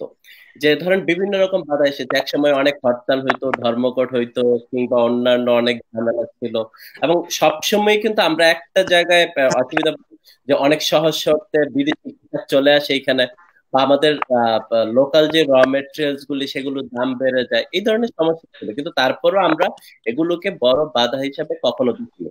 আমরা আমাদের মতন কাজগুলি করে গিয়েছি, এবং এখন আমি বলবো যে বিদেশি পোশাকটা আমাদের জন্য কখনো আমাদের জন্য ভয়ের ছিল না, কিন্তু যেই সহজ শর্ত বিদেশি পোশাকগুলি চলে আসে এখানে, সেইটাই আমরা একটু আমাদের জন্য অসুবিধা হয়। কিন্তু সঠিকভাবে ভ্যাট, ট্যাক্স এবং এগুলো দিয়ে যদি এখানে সব বিদেশি পোশাক আসতো, তাহলে আমার ধারণা যে এখানে যারা লোকালি কাজ করে ফ্যাশন হাউস হোক কিংবা এমনি ছোট ছোট উদ্যোক্তা হোক কিংবা যারা সারা বাংলাদেশে সাপ্লায়ার হিসাবে কাজ করে, নিজেরা ছোট ছোট ফ্যাক্টরি হিসাবে কাজ করে, সবাই মিলে আমরা যে বাজারটা তৈরি করেছি সেখানে আমরা অত সমস্যায় পড়তাম না। আমি বলবো যে এটা আমাদের জন্য একটা বাধা, যে সহজ শর্তে বিদেশি পোশাক চলে আসে, সেটা যেন না আসে। এটা না হলে, আর এখনকার যে পর্যায়টা তৈরি হয়েছে করোনার কারণে, যে কোভিড-19, এটা তো ধরেন একটু ভিন্ন ট্র্যাকের, কারণ এটা আমাদের কারো কল্পনাতেও ছিল না এবং পৃথিবীর কারোই কল্পনাতে ছিল না। এটা একদম অন্যরকম একটা সমস্যা এবং এটা আমরা জানি না যে এটা আরো কতদিন। এবং তবে এই করোনার কারণে আমরা যেই বিপদে পড়েছি, যে বিশেষ করে আমাদের সেক্টরে সবচেয়ে বেশি বিপদে পড়েছে, কারণ হলো ওই সময় আমাদের বৈশাখ ছিল, ওই সময় আমাদের ঈদ ছিল, এবং এখন আমাদের কুরবানি, এবং এই পোশাকগুলি কিন্তু আমাদের তৈরি ছিল। যদি এই পোশাকগুলো আমাদের তৈরি না থাকতো তাহলে হয়তো আমরা এত বিপদে পড়তাম না। আবার একই সময়ে এটা যদি ঈদের পরে হইতো তাইলেও হয়তো আমরা এত বিপদে পড়তাম না।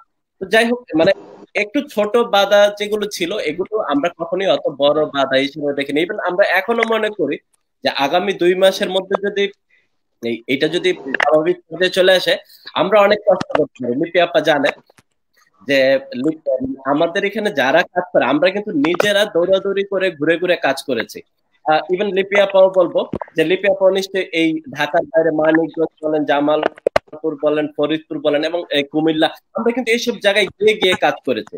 যে আমরা যারা হাতের কাজ করে মহিলা, তাদের বাড়িতে চলে গিয়েছে, যারা কাপড় করে, আমরা কিন্তু সেখানে চলে যাই। আমরা কিন্তু ওইগুলো ভাবি না। আমরা ওই যখন গাড়ি ছিল না, গাড়ি ভাড়া করে চলে গেছি, বাসে চলে গেছি। কিন্তু আমরা বলছি যে এই পরিশ্রমটা হয়তো আমাদেরকে আবার নতুন করে করতে হবে, কিন্তু আমরা সেটার জন্য প্রস্তুত আছি। আমি আরেকটা প্রশ্ন করব, আমি আরেকটা প্রশ্ন করার সুযোগ নিচ্ছি আর কি, যে আমাদের ইউরোপে আমরা, বিজলি আপা আপনি বোধহয় কিছু বলছিলেন। আমাকে কি সবাই শুনতে পাচ্ছে? না জুবায়ের ভাই, আপনি বলেন। আমি সাইন ভাইকে একটা প্রশ্ন করবো আর কি।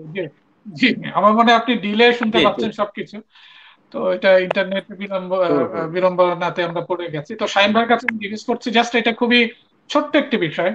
ইউরোপে বিভিন্ন ফ্যাশন যে বুটিক গুলো আছে, বা যারা এখানকার ছোট ছোট বুটিক গুলো আছে, যেমন আমি থাকি প্যারিসের একটা ছোট্ট একটা কি বলবো যে ভিল বলে আর কি, টাউন, এটা মোয়াসি খামাইল বলে একটা টাউন। তো এখানে ছোট ছোট বুটিক আছে, ওরা এই সময় অর্থাৎ এই করোনার এই সময় ওরা হাতে তৈরি আপনার মাস্ক তৈরি করছে, এবং হাতে তৈরি মাস্ক গুলো বিভিন্ন ডিজাইনে তৈরি করছে, এবং ইউরোপিয়ানরা কিন্তু এই মাস্ক গুলো ব্যবহার করছে। এমনকি আমিও দেখাতে পারি, আমার কয়েকটা ডিজাইন মাস্ক আছে। তো এরা কিন্তু প্রথমে ফ্রি ডিস্ট্রিবিউট করছিল, এখন এই মাস্ক গুলো কিনে নিতে হয়। একটা মাস্ক কিনলে আমাকে 5 ইউরো দিতে হচ্ছে এখন। তো প্রথমের দিকে আমরা মনে করছিলাম এই মাস্ক গুলো বোধহয় কাজ করবে না, ওরা যে মিডিয়ামটা নিচ্ছে সেটা হচ্ছে সুতি কাপড়, এবং ওইটা বলছে যে ভাইরাস বেশিক্ষণ সুতি কাপড়ের উপরে থাকতে পারে না। হ্যাঁ, যে সিনথেটিক বা অন্য ধরনের যে কাপড়গুলো বা যেগুলো আর্টিফিশিয়াল ফাইবার দিয়ে তৈরি, তার থেকে সুতি কাপড়ের উপরে ভাইরাস বেশিক্ষণ বাঁচতে পারে না, অর্থাৎ 6 ঘন্টা মতো থাকতে পারে। তো আপনারা কি এরকম কিছু ভেবেছেন কিনা, জাস্ট আমি জিজ্ঞেস করছি আর কি। আমি আপনাকে দুইটা কথা বলি। একটা হলো যে 7ই মার্চে যখন আমাদের এখানে প্রথম 7ই মার্চ 8ই মার্চে প্রথম করোনা রোগী শনাক্ত হয়, আমরা সাথে সাথে 1000-এর মতন মাস্ক তৈরি করে ফেলি আমাদের ফ্যাক্টরিতে, এবং এটা আমরা আমাদের ফ্যাক্টরি স্টাফদেরকে, শ্রমিকদেরকে এবং যারা ফ্যাক্টরিতে কাজ করেন সবাইকে বা আমাদের শোরুম গুলিতে দিয়ে দিই যে এই মাস্কটা যেন, এবং এটা সুতি কাপড়ের মাস্ক ছিল, ভয়েল কাপড়ের। এবং এখনো কিন্তু আমাদের ফ্যাক্টরিতে যারা কাজ করে বা অফিসে যারা কাজ করে তাদেরকে আমরা আমাদের অফিসে মাস্কগুলি কাপড় দিয়ে তৈরি করে দেই। আমরা এর মধ্যে গত সপ্তাহে অনেকগুলি মাস্ক এবং কি বলে মাথার ক্যাপ এরকম কিছু ডিজাইন করেছি, যেগুলো ম্যাচিং করে, এগুলো হয়তো বা আমরা 15 দিন থেকে আমাদের মার্কেটে আসবে, যেগুলো ডিজাইন মাস্ক, এবং এগুলো কটন কাপড়ে, ভয়েল কাপড়ে। আপনি যেটা বলছিলেন এটা সত্যি কথা, কটন কাপড়ের উপরে হয়তো বা ভাইরাসটা বেশিক্ষণ থাকে না। তার জন্য আমি আপনার এই প্রোগ্রামের মাধ্যমে সবাইকে বলতে চাই যে এই সময়টা সবাই যেন সুতি কাপড়, এবং বাংলাদেশের মানুষের জন্য বলছি যে আসলেই এই করোনা বাংলাদেশের ফ্যাশন ইন্ডাস্ট্রি সহ দেশীয় সকল সেক্টরে যে বিপদ ডেকে এনেছে, তো সবাই যদি এই মুহূর্তে দেশীয় পোশাক না শুধু দেশীয় পণ্যের দিকে সবাই যদি একটু বেশি ঝুঁকে, তাইলে হয়তোবা এই সময়টাকে আমরা সবাই নিজেরা মিলেমিশে কিন্তু এটাকে সার্ভাইভ করতে পারবো বা এটাকে উত্তরণ করতে পারবো। আমি যখন কাপড় কিনবো তখন আমরা দেশীয় কাপড় কিনবো, আমরা অন্যান্য জিনিস যখন কিনবো তখন সেটাও কিন্তু দেশীয় জিনিসই কিনবো। এটার দিকে আমাদের একটু জোর দিতে পারে। আমি আবারও বলছি যে আমরা আসলে কিছু মাস্ক এবং ক্যাপের ডিজাইন করেছি যেগুলো হয়তো বা আমাদের সামনের দিকে মার্কেটে আসবে। আমি আরেকটা জিনিস বলতে চাই, যেটা আমরা উৎসবের কথা বলছিলাম, এটা আমাদের এই সময়টা অনেক কষ্টে গিয়েছে, যে যেই ট্রেন্ড গুলি আমাদের শুরু হয়েছিল, যে পহেলা বৈশাখের দিন মঙ্গল শোভাযাত্রা আমরা এই বছর করতে পারিনি। রমজানের মধ্যে ইফতারের একটা ট্রেন্ড তৈরি হয়েছে, সেহরির একটা ট্রেন্ড তৈরি হয়েছে, রোজার দিনে রাতে শপিং করতে যাওয়া বা দিনে শপিং করতে যাওয়া, বা এই যে আনন্দ উৎসব সবকিছু আমরা এবার মিস করলাম। নিশ্চয়ই আমরা সামনের দিকে এগুলো নিশ্চয়ই আবার ভালোভাবে উদযাপন করতে পারবো, সেই আশা রাখি, সেই আশাই রাখি আর কি, যে নিশ্চয়ই সামনে আমাদের জন্য ভালো দিন আসবে। ধন্যবাদ। বিশ্বজিৎ অনেকক্ষণ বসে আছে। হ্যাঁ, আমি শুনতে পাচ্ছি। হীরা, বিশ্বজিৎ আমাকে শুনতে পাচ্ছেন সবাই? জি জি, আমি শুনতে পাচ্ছি। তোমরা কি জুবাইরকে শুনতে পাচ্ছ? হ্যাঁ, শুনতে পাচ্ছি, কিন্তু আমি জুবাইরের কথা কিছু শুনতে পাচ্ছি না। একটু কনভে করে দিবা প্লিজ জুবাইরকে। আচ্ছা, জুবাইর ভাইয়ের কথা শুনতে পাচ্ছি না বিজলি। আচ্ছা, জুবাইর ভাই বলছিলেন যে আমি হীরা অনেকক্ষণ বসে আছি। হ্যাঁ, আচ্ছা, আমি আপনার কাছে আসবো বিশ্বজিৎ, তার আগে আমি একটু হীরার সাথে একটু কথা বলে আসি। আমাকে শুনতে পাচ্ছেন? হীরাকে কি আপনি কলম দেখাচ্ছেন না লাঠি দেখাচ্ছেন? না, কলমটা উঁচা হয়ে গেছে। আচ্ছা, আপনার কাছে আসছি বিশ্বজিৎ, আমি হীরার সাথে কথা বলে আপনার কাছে আসছি। আপনি একটু পানি খান এই সময়টা। আচ্ছা হীরা, তুমি কি আমাকে এখন স্পষ্ট শুনতে পাচ্ছ? শুনতে পাচ্ছি। আমি বলছিলাম, বুঝলি আপু, টাইম ভাই বলছিল যে অঞ্জন প্রোডাকশন মার্কস বের করবে মুখে, তো আমরা সেটা নিয়ে কবে করব? সেটাও তো একটা ব্র্যান্ড, তাই না? সেটা করা উচিত। না, সেটাই। হ্যাঁ, সেটাই। আর হীরা, তুমি আরেকটু লাউড হতে হবে তোমাকে। আপনার কি ওকে লাউডলি শুনতে পাচ্ছেন? আমি আসলে মিস করে গেছি।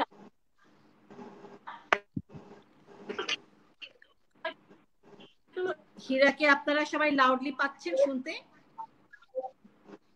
কম কম শুনতে পাচ্ছি। হ্যাঁ, শুনতে পাচ্ছি। হ্যাঁ, আচ্ছা, আমি কেন শুনতে পাচ্ছি না আমি জানি না, তাহলে মানে আজকে আমার প্রবলেম। আচ্ছা, তা হীরা কি আছো নাকি আবার চলে গেল? হ্যাঁ হ্যাঁ, আমি আছি। আছো? আচ্ছা, তোমার সাথে কথা বলা হলো না, আমি একটু তোমার সাথে কথা বলি। তুমি, আমার মনে হয় সবাই তো কোনো না কোনো ভাবে এই বর্তমান সিচুয়েশনটার সাথে মানে ঝামেলা হচ্ছে, বা সবাই কাজকর্ম প্রত্যেকেই আটকে আছে বা থেমে আছে। তোমারটা তো আরো একটু ঝামেলা বেশি, কারণ তোমার মুভি আটকে আছে, তাই না? এই সময়টার কারণে তোমার মুভিটাও রিলিজ পাচ্ছে না। কিন্তু তুমি তো এখন একাধারে নাটক, কমার্শিয়াল, র্যাম্পে, তারপরে তুমি হোস্টিংও করছো, তুমি বিভিন্ন কাজের সাথে সাথে তুমি আজকে মুভি করেছো একটা মনে হয়, নাকি আরো করছো সামনে? বিজি আপু, আমাকে যদি আপনি থাকেন, আমি শুনতে পাচ্ছি না। আমি কিছুই শুনতে পাচ্ছি না কারো। আচ্ছা হীরা, আপনি কি শুনতে পাচ্ছেন? আমাকে কি হীরা শুনতে পাচ্ছেন? আমি কার সাথে কথা বলবো আমি কিছুই বুঝতে পারছি না।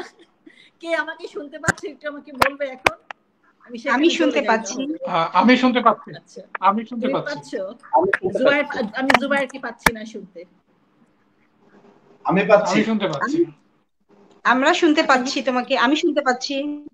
আচ্ছা লিপি, হীরা কি বললো আমাকে একটু বলো তো প্লিজ।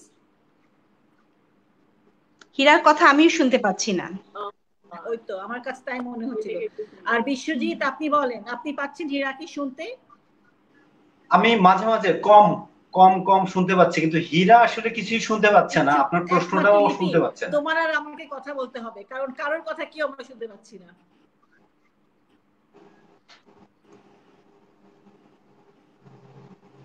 ওকে, ওকে, বিজলি আপা, আপনি কি আমাকে একেবারেই শুনতে পাচ্ছেন না? বিজলিকে শুনতে পাচ্ছি, আমি শুনতে পাচ্ছি। হীরার কথাটা একটু, হ্যাঁ, হীরার কথা কেটে কেটে আসছে।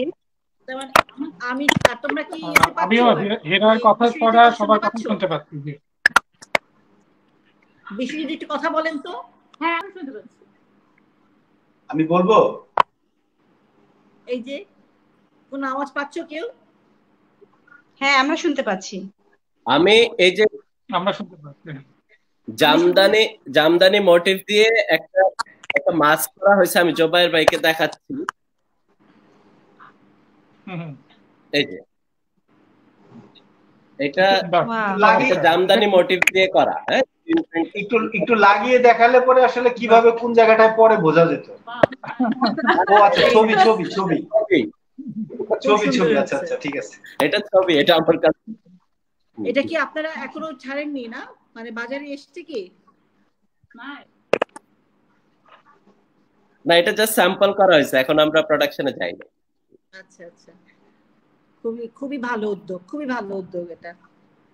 আমার মনে হয় আপনারা আর আমাকে আর লিপিকেই কথা বলতে হবে, কারণ আমি আর কারোর সাথে কোনো মানে একটু শাহিন ভাই, আমাদের মনে হয় যে ইন্টারনেটের মতো একটু স্লো হয়ে গেছে, বুঝছেন?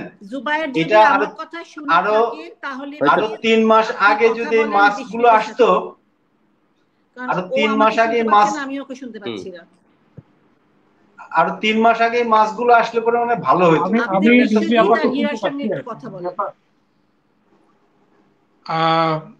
আচ্ছা হীরা, আপনাকে আমি প্রশ্ন করছি, বিশ্বজিৎ, হীরা কি আপনি আমাকে শুনতে পাচ্ছেন কিনা? জুবায়ের ভাই, আপনাকে আমি শুনতে পাচ্ছি। আচ্ছা ঠিক আছে, আচ্ছা ঠিক আছে, হীরার কাছে আমি প্রশ্ন করছি, আপনি দেশজ পোশাক বিকাশে বা শিল্প বিকাশে আপনি একজন মডেল হিসাবে কিভাবে ভূমিকা রাখতে পারেন? আপনার মানে কন্ট্রিবিউশনটা কোন লেভেলে আপনি রাখতে পারেন দেশজ শিল্প বা পোশাক বিকাশে? আপনি একজন মডেল হিসাবে পোশাক তো আপনি পরছেনই, এছাড়া অ্যাম্বাসেডর হয়ে, একটা দেশজ পোশাকের অ্যাম্বাসেডর হয়ে আপনি কি ধরনের ভূমিকা রাখতে পারেন? দেশীয় ব্র্যান্ড আসলে আমি বলবো, আমি অনেক কাজ করেছি এন্ড বিভিন্ন হাউসের বিভিন্ন মানে দেশি ব্র্যান্ড, তো ওখানে অ্যাজ এ ফটোশুটের মাধ্যমে নিজেকে প্রেজেন্ট করা, হাউস দেশি কালেকশন গুলো প্রেজেন্ট করা, বিভিন্ন আমাদের শো গুলো, ফ্যাশন শোতে আমরা যে কালেকশন গুলো পাই আসলে সব আমাদের দেশি হাউসের কালেকশন থাকে, তো ওই কালেকশন গুলো প্রেজেন্ট করা এজ এ মডেল। তো এইভাবেই দেশি কালেকশন গুলো আসলে আমরা এজ এ মডেল প্রেজেন্ট করে থাকি এন্ড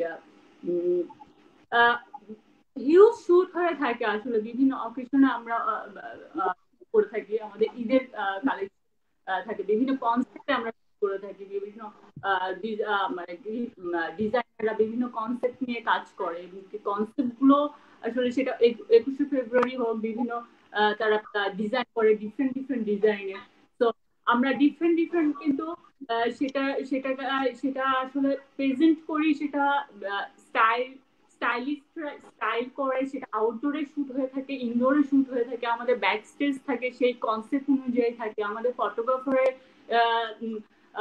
চিন্তা ধারণা, তাদের কনসেপ্ট ডিফারেন্ট থাকে, তো এইভাবে আমরা কিন্তু বিভিন্ন হাউসের শুটগুলো করে থাকি। তো এখানে শুধু মডেলের কাজ না, এখানে ইনভলভ সবাই থাকে, এখানে ডিজাইনার থাকে,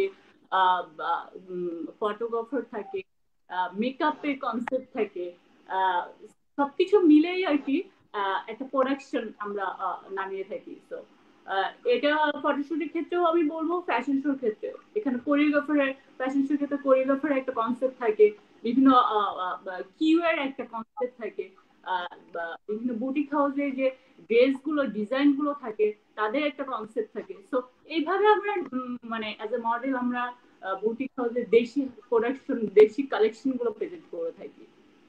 এটা আমাদের বিভিন্ন অকেশনে, মানে কি বলবো, আমরা আমরা আসলে বিভিন্ন অকেশনে শুট করে থাকি দেশি হাউসে। কনসেপ্ট আর ডিফারেন্ট ডিফারেন্ট কনসেপ্ট, এখন তো খুবই সুন্দর সুন্দর ফেব্রিক, কনসেপ্ট, কালার আর এভরিথিং আমরা পাচ্ছি দেশি হাউস গুলোর থেকে। কি বলবো, আমি আমি আমি নিজে হচ্ছে লং টাইম কাজ করছি, কিন্তু এটা যে ডেভেলপটা আমি নিজেই কিন্তু দেখতে পাচ্ছি, নিজেই কিন্তু বুঝতে পারি। যখন শুট ফার্স্টে যেগুলো ছিল, যখন আমি 2008-এ যেটা স্টার্ট করি, আমি যেটা 2008-9-এ যেই হাউসের যেই ফেব্রিক, যেই কালেকশন, যেই ডিজাইন গুলো, সেটা ডে বাই ডে যে কত ভালো হচ্ছে। অ্যান্ড ফেব্রিক থেকে শুরু করে ডিজাইন আর ডিফারেন্ট ডিফারেন্ট কত এক্সক্লুসিভ ডিফারেন্ট ডিজাইন আমরা পাই। আমরা আসলে ড্রেসগুলো তো আমরাই আগে আসলে করে থাকি মডেল হিসেবে, দেন তারপরে কালেকশন শপে তোলা হয় বিভিন্ন ভাবে। আমরা ফিলটা করি আসলে যে আসলে কালেকশনের ডিফারেন্সটা কি আসলে। তো খুবই ভালো ভালো কালেকশন ডিফারেন্ট ডিফারেন্ট কনসেপ্টে পাওয়া যায়। 21শে ফেব্রুয়ারি আমাদের বিজয় দিবস, আমাদের ঈদের কালেকশন, বৈশাখী তো হিউজ। বৈশাখী শুধু আগে শুধু আমরা মনে করতাম বৈশাখ লাল সাদা, কিন্তু সেটা না, এখন কিন্তু কনসেপ্ট, এখন কিন্তু বৈশাখ মানে আমরা বিভিন্ন কালার দেখি। সেটা গ্রিন হতে পারে, ইয়েলো হতে পারে, বিভিন্ন কনসেপ্টে আমরা এখন এখন বিভিন্ন কালেকশন করছি। তো করে আমি যখন মানে কালেকশন গুলো করে থাকি, তখনই আমি ফিল করি, আমি বলি সবাইকে যে কতটা ডেভেলপ, কত ভালো ভালো কালেকশন আমরা পাচ্ছি দেশি হাউস থেকে। অনজন্স বলবো, আর আরো কেকআপ বলবো, এগুলো আসলে লং টাইম মানে আমি এজ এ মডেল কাজ করছি, তো ওই চেঞ্জটা আমি দেখতে পাই। দাদা সঙ্গে কাজ করা হয়, বিভিন্ন আরো খুবই ভালো কালেকশন হচ্ছে। খুবই মানে কি বলবো, আমরা আমাদের মানে বাইরের কালেকশন সেটা থেকেও আমরা ভালো ভালো কালেকশন পাই। তো বলবো আসলে এজ এ মডেল আমরা মানে আমি প্রাউড ফিল করি আসলে যে আমি এই কালেকশনগুলো করতে পারছি, শুট করতে পারছি।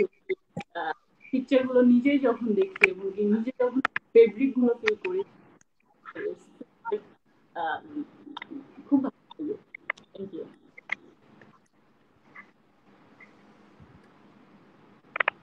চমৎকার। বিজলি আপা, আপনি কি এখন শুনতে পাচ্ছেন কিনা? এখন পাচ্ছি শুনতে। ফাইনালি আমরা কি কথা বলতে পেরেছিলাম আপনার সাথে? বিশ্বজিৎ আসি নাই? না না না, বিশ্বজিৎ অপেক্ষারত ছিলেন। তাহলে একটু আপনার কাছে আমি আসি। আপনি কি আমাকে শুনতে পাচ্ছেন? হ্যাঁ পাচ্ছি, শুনতে পাচ্ছি। আমি বলবো? হ্যাঁ প্লিজ। একটু শাহিন ভাইয়ের পেছনের কথা ধরে একটু কথা বলতে চাই প্লিজ। সেটা হচ্ছে যেমন বুটিক হাউস গুলো আসলে প্রফেশনাল হতে অনেক সময় নিয়েছে। মানে শুরুতে আসলে তারা মানে ফুল প্রফেশন হিসেবে এটাকে মানে নিচ্ছে কি নিচ্ছে না, মানে যেটা বুটিকের কনসেপ্ট ছিল, আসলে বুটিকটা তো ওইভাবে প্রফেশনাল কোনো হাউস না, বুটিক। তো আমি বলতে চাচ্ছি যে এই বুটিক হাউস গুলোর সাথে প্যারালাল ভাবে কিন্তু আমাদের ফটোগ্রাফিটাও কিন্তু চলে আসছে। বাংলাদেশে ফটোগ্রাফিটাকে প্রফেশন হিসেবে নেওয়া যাচ্ছে কিন্তু গত 10 বছর, 10 থেকে 15 বছর। তার আগ পর্যন্ত কিন্তু আসলে ফটোগ্রাফিটাকে প্রফেশন হিসেবে নেওয়ার কোনো স্কোপ ছিল না, দুটো জায়গা ছাড়া। এক হচ্ছে হলো পত্রিকার মানে নিউজ ফটোগ্রাফি, সেকেন্ড থিং হচ্ছে পাসপোর্ট সাইজের বা ফ্যামিলির দোকান, ফটোগ্রাফির দোকান। এই দুইটা জায়গা ছাড়া বাংলাদেশে কিন্তু আসলে ফটোগ্রাফিটাকে পেশা হিসেবে নেয়ার মতো অবস্থা ছিল না। আমার কাছে যেটা মনে হয়, এটা আমার একদমই ব্যক্তিগত ওপিনিয়ন, যে এই ফটোগ্রাফিটাকে বাংলাদেশের অনেক ফটোগ্রাফারের ফটোগ্রাফিটাকে পেশা হিসেবে নেয়ার পেছনে বুটিক হাউসের একটা বড় ধরনের অবদান আছে, বাংলাদেশের ফ্যাশন ইন্ডাস্ট্রির একটা বড় ধরনের অবদান আছে। হয়তো আপনারা অনেকে বলতে পারেন যে এর বাইরে নানান ধরনের কনজিউমার প্রোডাক্ট আছে, নানান ধরনের প্রোডাক্ট ফটোগ্রাফি আছে, ওয়াইল্ড ন্যাচারাল ফটোগ্রাফি আছে, যেগুলো কিন্তু এখনো আসলে ওই অর্থে কিন্তু আপনার প্রফেশন হিসেবে দাঁড়ায়নি। একজন ওয়াইল্ড ফটোগ্রাফার, বাংলাদেশে একজন ওয়াইল্ড ফটোগ্রাফার ওয়াইল্ড ফটোগ্রাফি করে কিন্তু সে তার সংসার চালাতে পারবে না। বাট একজন ফ্যাশন ফটোগ্রাফার এই কাপড় চোপড়ের ছবি, তথাকথিত কাপড় চোপড়ের ছবি তুলে কিন্তু সে সংসার চালাতে পারবে। সেক্ষেত্রে আমি মনে করি যে এই ফটোগ্রাফি প্রফেশনটাকে, মানে বুটিক হাউস এবং ফটোগ্রাফি এই দুটো প্রফেশন একটা প্যারালাল ভাবে চলছে এবং একটা আরেকটার সঙ্গে খুবই সম্পৃক্ত। যেটা যে হীরা কিছুক্ষণ আগে বলছিলেন যে মাছটা তৈরি হয়েছে, শুট করব কবে, তার মানে আসলে আমরা কিন্তু শুট করতে চাই। হীরা যদি ওটা বলে তাহলে তো শুট আমিও শুট করব, তার মানে চেইন লিংক। তো এই করোনা পরিস্থিতিতে বুটিক হাউস যেরকম সমস্যা সম্মুখীন হচ্ছে, আমার মনে হয় যে এই ফ্যাশন ফটোগ্রাফাররাও বা মডেলসরাও কিছুটা সমস্যার সম্মুখীন হচ্ছে। যেটা ধরেন নিউজ ফটোগ্রাফি বা নিউজ ফটোগ্রাফার হয়তো অতটা সমস্যার সম্মুখীন হচ্ছে না। আর বিশেষ করে আমরা তো এখন অনেকেই জব করি না, জব যারা না করছেন তাদের ক্ষেত্রে কিছুটা সমস্যা আছে। সেটা হয়তো খুব বেশি দিন থাকবে না, আমি বিশ্বাস করি যে হয়তো খুব তাড়াতাড়ি এই সমস্যা থেকে আমরা উত্তরণ ঘটাতে পারবো বা উত্তরণ হবে। সেজন্য আসলে আমাদের দরকার বিশেষ করে বিভিন্ন স্বাস্থ্যবিধি এগুলো মেনটেন করা। তো এটা গেল একটা দিক। আরেকটা দিক আমি আরেকটু যোগ করতে চাই, বিবি আপা যেটা বলছিলেন অনেক আগে শুরুতে, যে বুটিক হাউস থেকে সরে আসছেন। বুটিক হাউস থেকে কি আমাদের হাউসগুলো কি, মানে এটা আমার পার্সোনাল কিউরিওসিটি, জানি না এখানে আমার প্রশ্ন করাটা ঠিক হচ্ছে কিনা। তো বুটিক হাউস থেকে কি আমরা সরে আসছি, সেরকম কি বিষয়টা? আচ্ছা, আমি বিশ্বজিতের এই কথাটাকে আমি একটু লিপির কাছে যেতে চাচ্ছি, কারণ ওই যে আমি শাহিনের কাছ থেকে এটা একটু আমরা ইঙ্গিত পেয়েছি। ও যেটা বলেছিল যে শুরু করেছিল বুটিক, কিন্তু আলটিমেটলি ওটার পর্যায়টা বিস্তৃতি লাভ করাতে ওরা এটা সবগুলোর চেইন শপে চলে গেছে, তাই না? বিভিন্ন বাংলাদেশে বিভিন্ন জায়গায়, তাই তো না শাহিন? তো আমরা অলরেডি ওর কাছ থেকে এটার একটা ছোট্ট একটা ডেফিনেশন পেয়েছি। লিপির কাছ থেকে একটু শুনি এটা।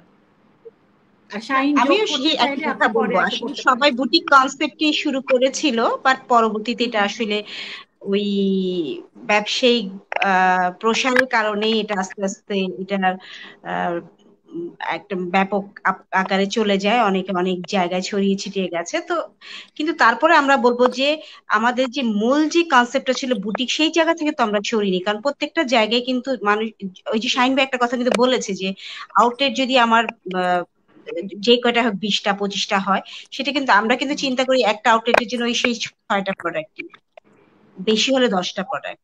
তো সেই জায়গায় প্রত্যেকটা জায়গায় কিন্তু এক্সক্লুসিভ বা এই বুটিক যে কনসেপ্টটা, ওইটা কিন্তু থাকছে, যে বুটিকের যে কনসেপ্টটা যে আমরা খুব এক্সক্লুসিভলি প্রোডাক্ট বানাবো, সেটা কিন্তু সেই কনসেপ্টটা থাকছে। হয়তো একটা ব্যবসায়িক একটা আকারের কারণে এই জায়গাটার একটা পরিবর্তন ঘটেছে, বা আমরা বুটিক বলতে যেই জায়গাটা বুঝালাম, যে আমি যেমন শুরু করেছিলাম যে ধানমন্ডির একটা বাসা যে একদম বুটিক কনসেপ্ট, তো ওরকমই ছিল যে একটা ড্রয়িং রুমের মতো হবে বুটিকটা। আসলে এখন কি আমরা সেই ধরনের বাড়ি পাবো?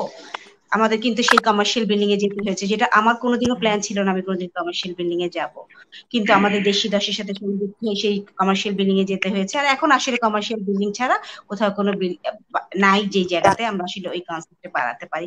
ঢাকা শহরেও নাই, ঢাকার বাইরেও নাই আসলে কমার্শিয়াল স্পেস যেটা আগে ছিল। তো আমাদেরকে ওই কনসেপ্টে যেতেই হবে। এখন আপা এখানে ধরেন আমরা আলোচনার খাতিরে এগুলো বলছি, যেমন ধরেন গত জি বলেন। আমি বলছিলাম সারা পৃথিবীতেই কিন্তু ফ্যাশন হাউসের বা ফ্যাশন ইন্ডাস্ট্রি এইভাবেই কিন্তু ডেভেলপ হয়েছে। সবাই কিন্তু প্রথম ছোট আকারের নিজের মতো, যত বড় বড় ডিজাইনারদের নামই আপনি বলেন পৃথিবীর, যারা এখন স্টার্টিং কিন্তু সেম ভাবে যে হয়তো প্রথম নিজের কনসেপ্ট নিয়ে শুরু করেছেন একটা শোরুম দিয়ে কিংবা একটা কি বলে একটা ফ্যাশন শো দিয়ে কিংবা একটা এক্সিবিশন দিয়ে, তারপরে কিন্তু সেটা ধরেন এখন অনেকের শত শত আউটলেট হয়েছে, অনেকে হাজারের উপরে আউটলেট হয়েছে, অনেকে কয়েক হাজার আউটলেট। সবার কিন্তু স্টার্টিং কিন্তু এইভাবেই, এবং যেগুলো ডিজাইনার্স হাউস সেগুলো কিন্তু এইভাবেই বুটিকের মতন শুরু হয়েছে এবং পরবর্তীতে মানে তার বিজনেস বা তার ডিজাইন বা তার প্রমোশন কিংবা তার চাহিদার কারণেই কিন্তু বড় হয়েছে। আমাদের এখানেও তাই। সেই ক্ষেত্রে আমার নামকরণটা কি করে করব বল, মানে তুমি কি মনে করো এটা? মানে লিপি তোমাকে বলছি। আমাকে? হ্যাঁ তোমাকে করছি, একমাত্র তোমাকেই আমি তুমি করে আর হীরাকে তুমি করে বলছি এখানে। আচ্ছা না, আমি প্রশ্নটা হারিয়ে ফেলেছি, আবার বলো। না বললাম যে সেই ক্ষেত্রে তুমি এই নামকরণটাকে কিভাবে করবে, যে বুটিক প্রোডাক্ট? আমরা এখন বলছি বুটিকটাকে আসলে ফ্যাশন হাউস বলছি, আসলে ফ্যাশন হাউস, ফ্যাশন বুটিক এটা আসলে খুব এক্সক্লুসিভলি আসলে আমরা যেটা করি সেটাই তো আসলে বুটিক, বুটিকের কনসেপ্টটা তো সেটাই। আমরা এটাকে আমরা বলবো যে হ্যাঁ এটা বুটিক, এটা বড় আকারে বুটিক হচ্ছে। আমি এই জায়গা থেকে সরবো না যে আমরা বুটিকের মতো করেই কাজ করছি আসলে সবাই। আরেকটা জিনিস এটা একটা ইন্ডাস্ট্রি হয়েছে, বাট এটা বুটিক কনসেপ্টই একটা ইন্ডাস্ট্রি হয়েছে।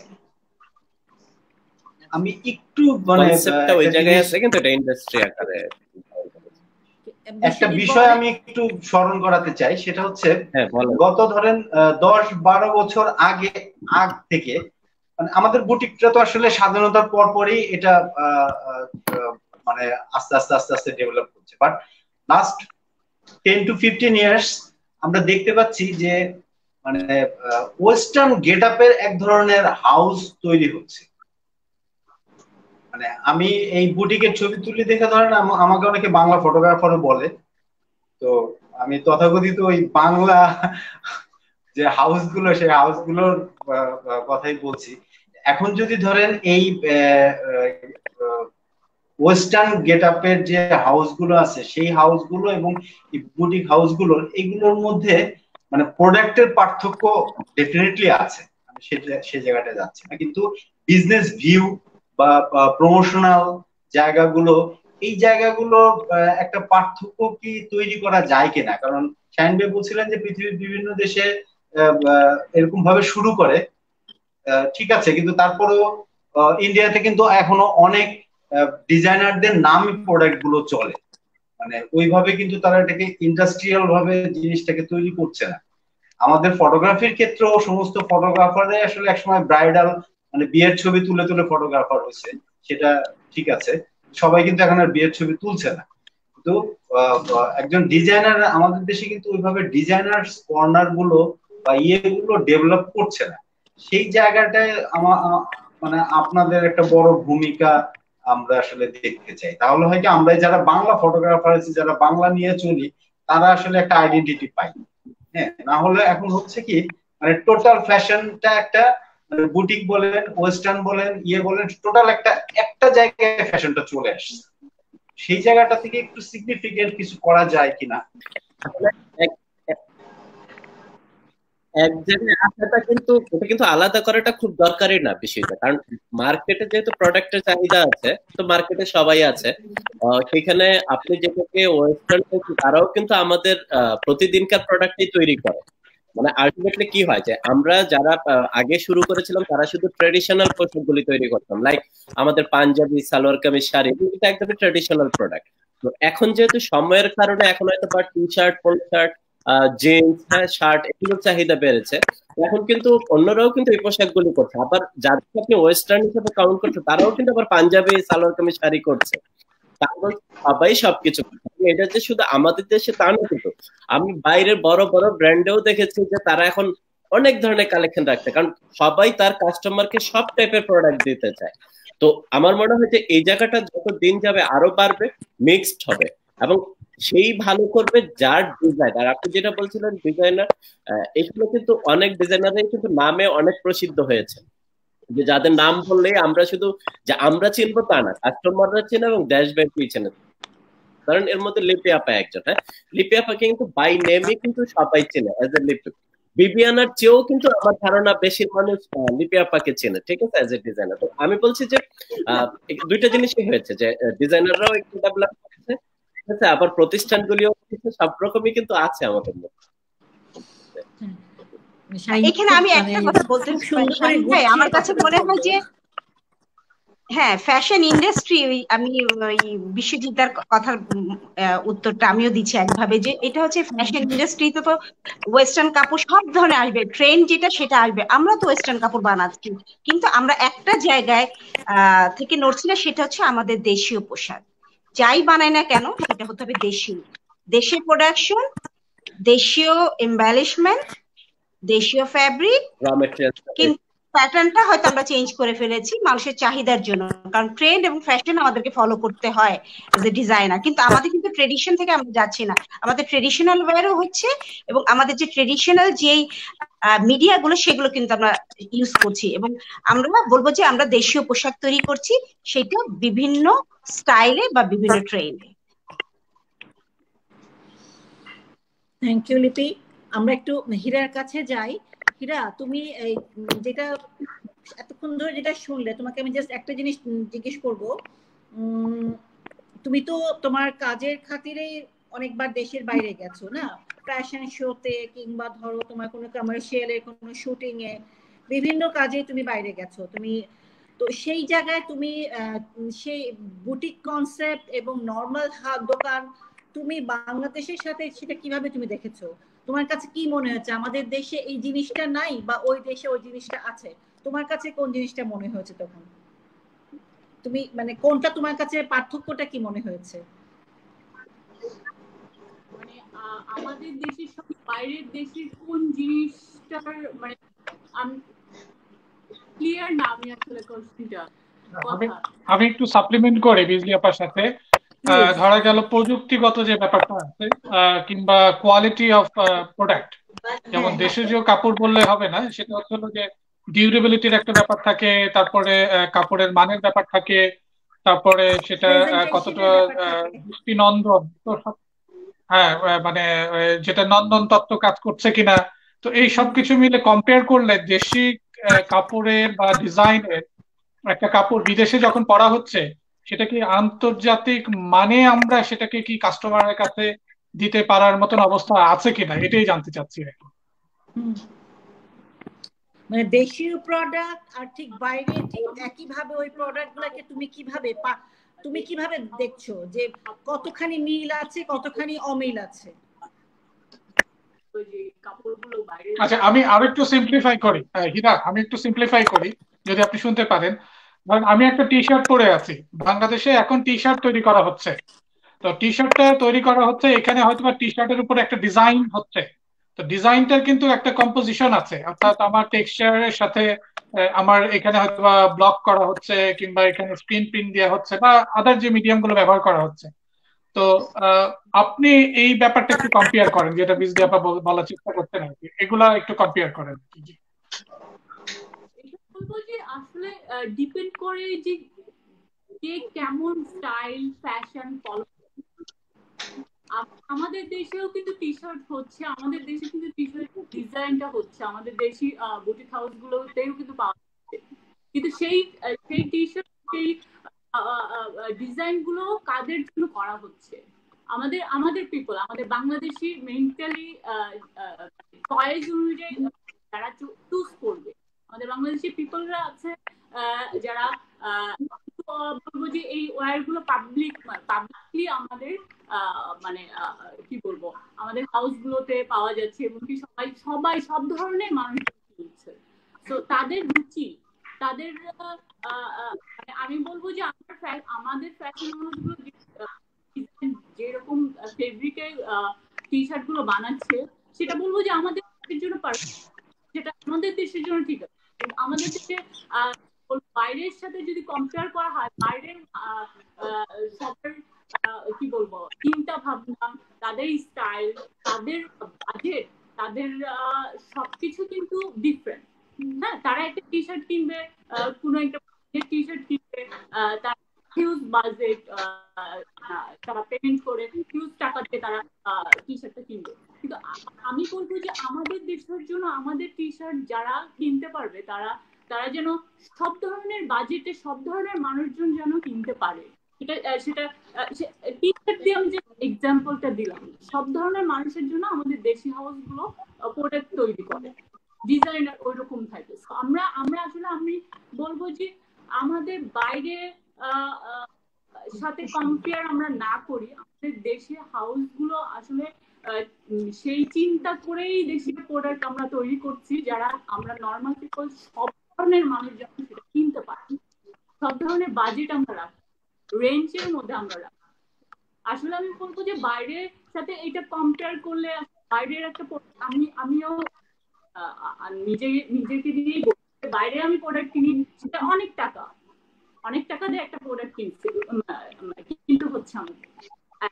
আমি অ্যাজ এ আমার চিন্তা ভাবনা থাকে অন্যরকম, আর নর্মাল যারা তাদের চিন্তা ভাবনা নিশ্চয়ই অন্যরকম থাকে।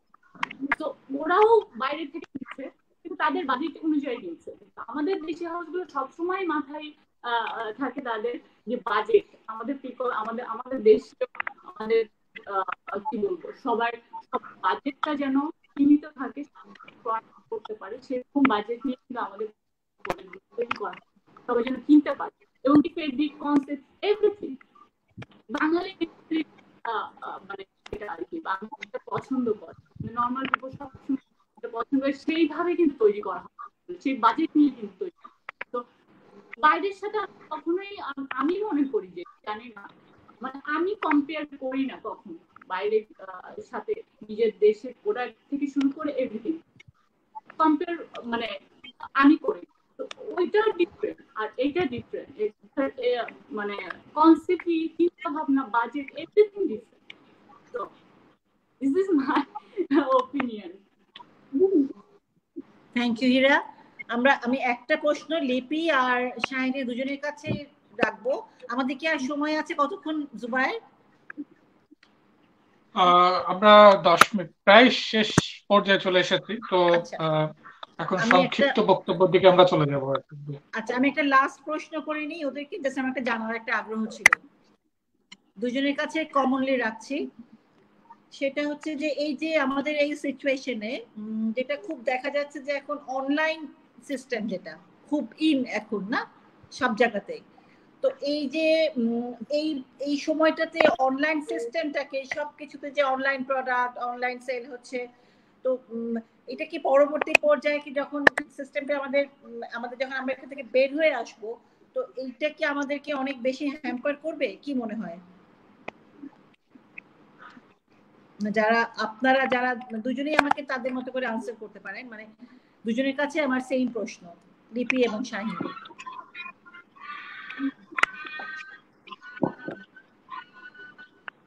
আমরা শাহিন ভাই বলেন। অনলাইনের ব্যাপারে যেটা আমি বলছি যে আপনি দেখবেন যে ইউরোপ এবং আমেরিকার মার্কেটগুলিতে কিন্তু অলরেডি আগে থেকে অনলাইন অনেক জনপ্রিয় হয়ে গেছে, এবং আমরা এরকমও শুনেছি বা দেখেছি যে অনেক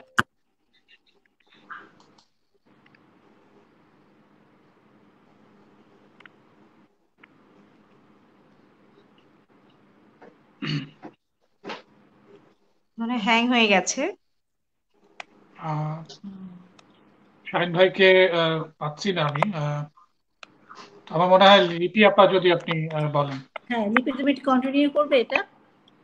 হ্যাঁ, আমার কাছে মনে হয় যে আমরা আসলে অনলাইনে খুব বেশি অভ্যস্ত ছিলাম না, আমাদের বেশি দিন হয়নি, আমরা 3 বছর যাবত অনলাইন শুরু করেছি, আর সেটা ব্যাপক আকারে না। আমাদের দেশে কিন্তু এখন পর্যন্ত আমাদের দেশে যারা ক্রেতা তারা কিন্তু আসলে এই কনসেপ্টেই থাকে যে ঈদ বা এই বড় বড় অকেশন গুলোতে তারা দেখে শুনে ঘুরে, মানে এটা একটা আনন্দ যে ঘুরে ফিরে তারা কাপড় চোপড় গুলো কেনাকাটা করবে। যেমন আমরা ঈদের সময় যেটা দেখি যে ঈদের শপিং করাটাও কিন্তু ঈদের চাইতে একটা বড় আনন্দের বিষয় হয়ে দাঁড়ায় একটা ফ্যামিলিতে, যে আজকে আমরা ঈদের শপিং করতে যাব। তো ওই বিষয়টাতে ছিল। তো এই বছর তো আসলে কোনো বৈশাখের আগ দিয়ে হওয়াতে বৈশাখে কোনো রকমের অনলাইনেও কোনো সেল ছিল না, বিকজ সেই সময়টাতে আসলে মানুষ আসলে এই জিনিসটা সাথে কিভাবে নিজেকে মানিয়ে চলবে সেই বিষয়টা নিয়ে, নিজের সেফটি সিকিউরিটির বিষয়ে এত বেশি কনসার্ন ছিল যে মানুষ আসলে তখন এই বৈশাখ এগুলো সব মাথা থেকে চলে গেছিল।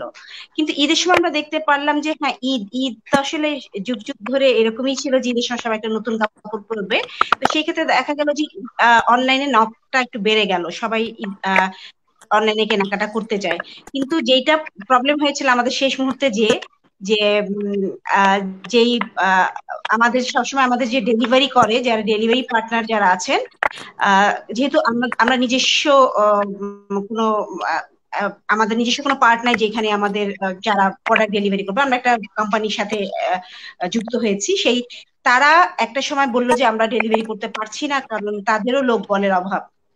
কারণ এই সময়টা সে লোক পাওয়াটাও কঠিন, তারপরে যারা কাজ করছে লোক বাড়িয়েও তারা আসলে এই পরিমাণ অনলাইন সেল হয়েছে ঢাকা শহরে বা ঢাকার বাইরে, যারা কেনাকাটা করতেছে খুব যে কেনাকাটা করেছে তা না, তারপর আমি বলবো যে আমরা যেভাবে আমাদের এক্সপেকটেশনের তুলনায় অনেক বেশি ছিল সেটা, যেটা আসলে আমরা কোনো লাস্টে যত বছর যেটা বিজনেস করছি আমরা কোনো ঈদে এরকম বিষয়টা দেখিনি, এই বছর ছিল সেটা। আর আমার কাছে মনে হয় যে এখন মানুষ যে সিচুয়েশন, আমরা জানি না এটা আমরা কবে আমরা আসলে নর্মাল লাইফে যাব, এবং এখন আমরা আসলে নিউ নর্মাল একটা ট্রেন্ডে চলে যাচ্ছি। নিউ নর্মাল হচ্ছে আসলে আমরা অনলাইনে কেনাকাটা করব, ইভেন আমরা এখন ঘরের বাজেটটা পর্যন্ত অনলাইনে করছি। তো সেই জায়গাটাতে আমরা আসলে সবাই চলে যাব, এটাই আমার ধারণা যে নেক্সট আসলে যদি এরকম চলতে থাকে, বলেছে যে আরো 2-3 বছর এটা একটা প্রভাব থাকবে সারা বিশ্বে, তাহলে সবাই কিন্তু আসলে প্রেফার করবে যে অনলাইনে কেনাকাটা করার জন্য। তো সেই জায়গাটাতে আসলে আমরা চেষ্টা করছি প্রস্তুতি নেওয়ার জন্য। কিন্তু তারপরে আমরা বলবো যে আমাদের ব্যবসায়িক যে ধরনটা, সেই ধরনটার সাথে আমাদের অনলাইনের সেলের অনেক বড় একটা ডিফারেন্স আছে। আমাদের ক্রেতারা একদম অভ্যস্ত যে কাপড় ধরে কেনাকাটা করবে, সেইভাবে করে আসলে আমরা সবাই জিজ্ঞেস করেছে যে আসলে আপনারা কেমন সেল করলেন এবার ঈদে অনলাইনে। সেই ক্ষেত্রে আমরা বলবো যে আমরা যা ব্যবসা করি এই সিজনে তার হয়তো 2% করতে পেরেছি, কিন্তু অনলাইনের সেল যদি চিন্তা করি তাহলে এটা ছিল ব্যাপক।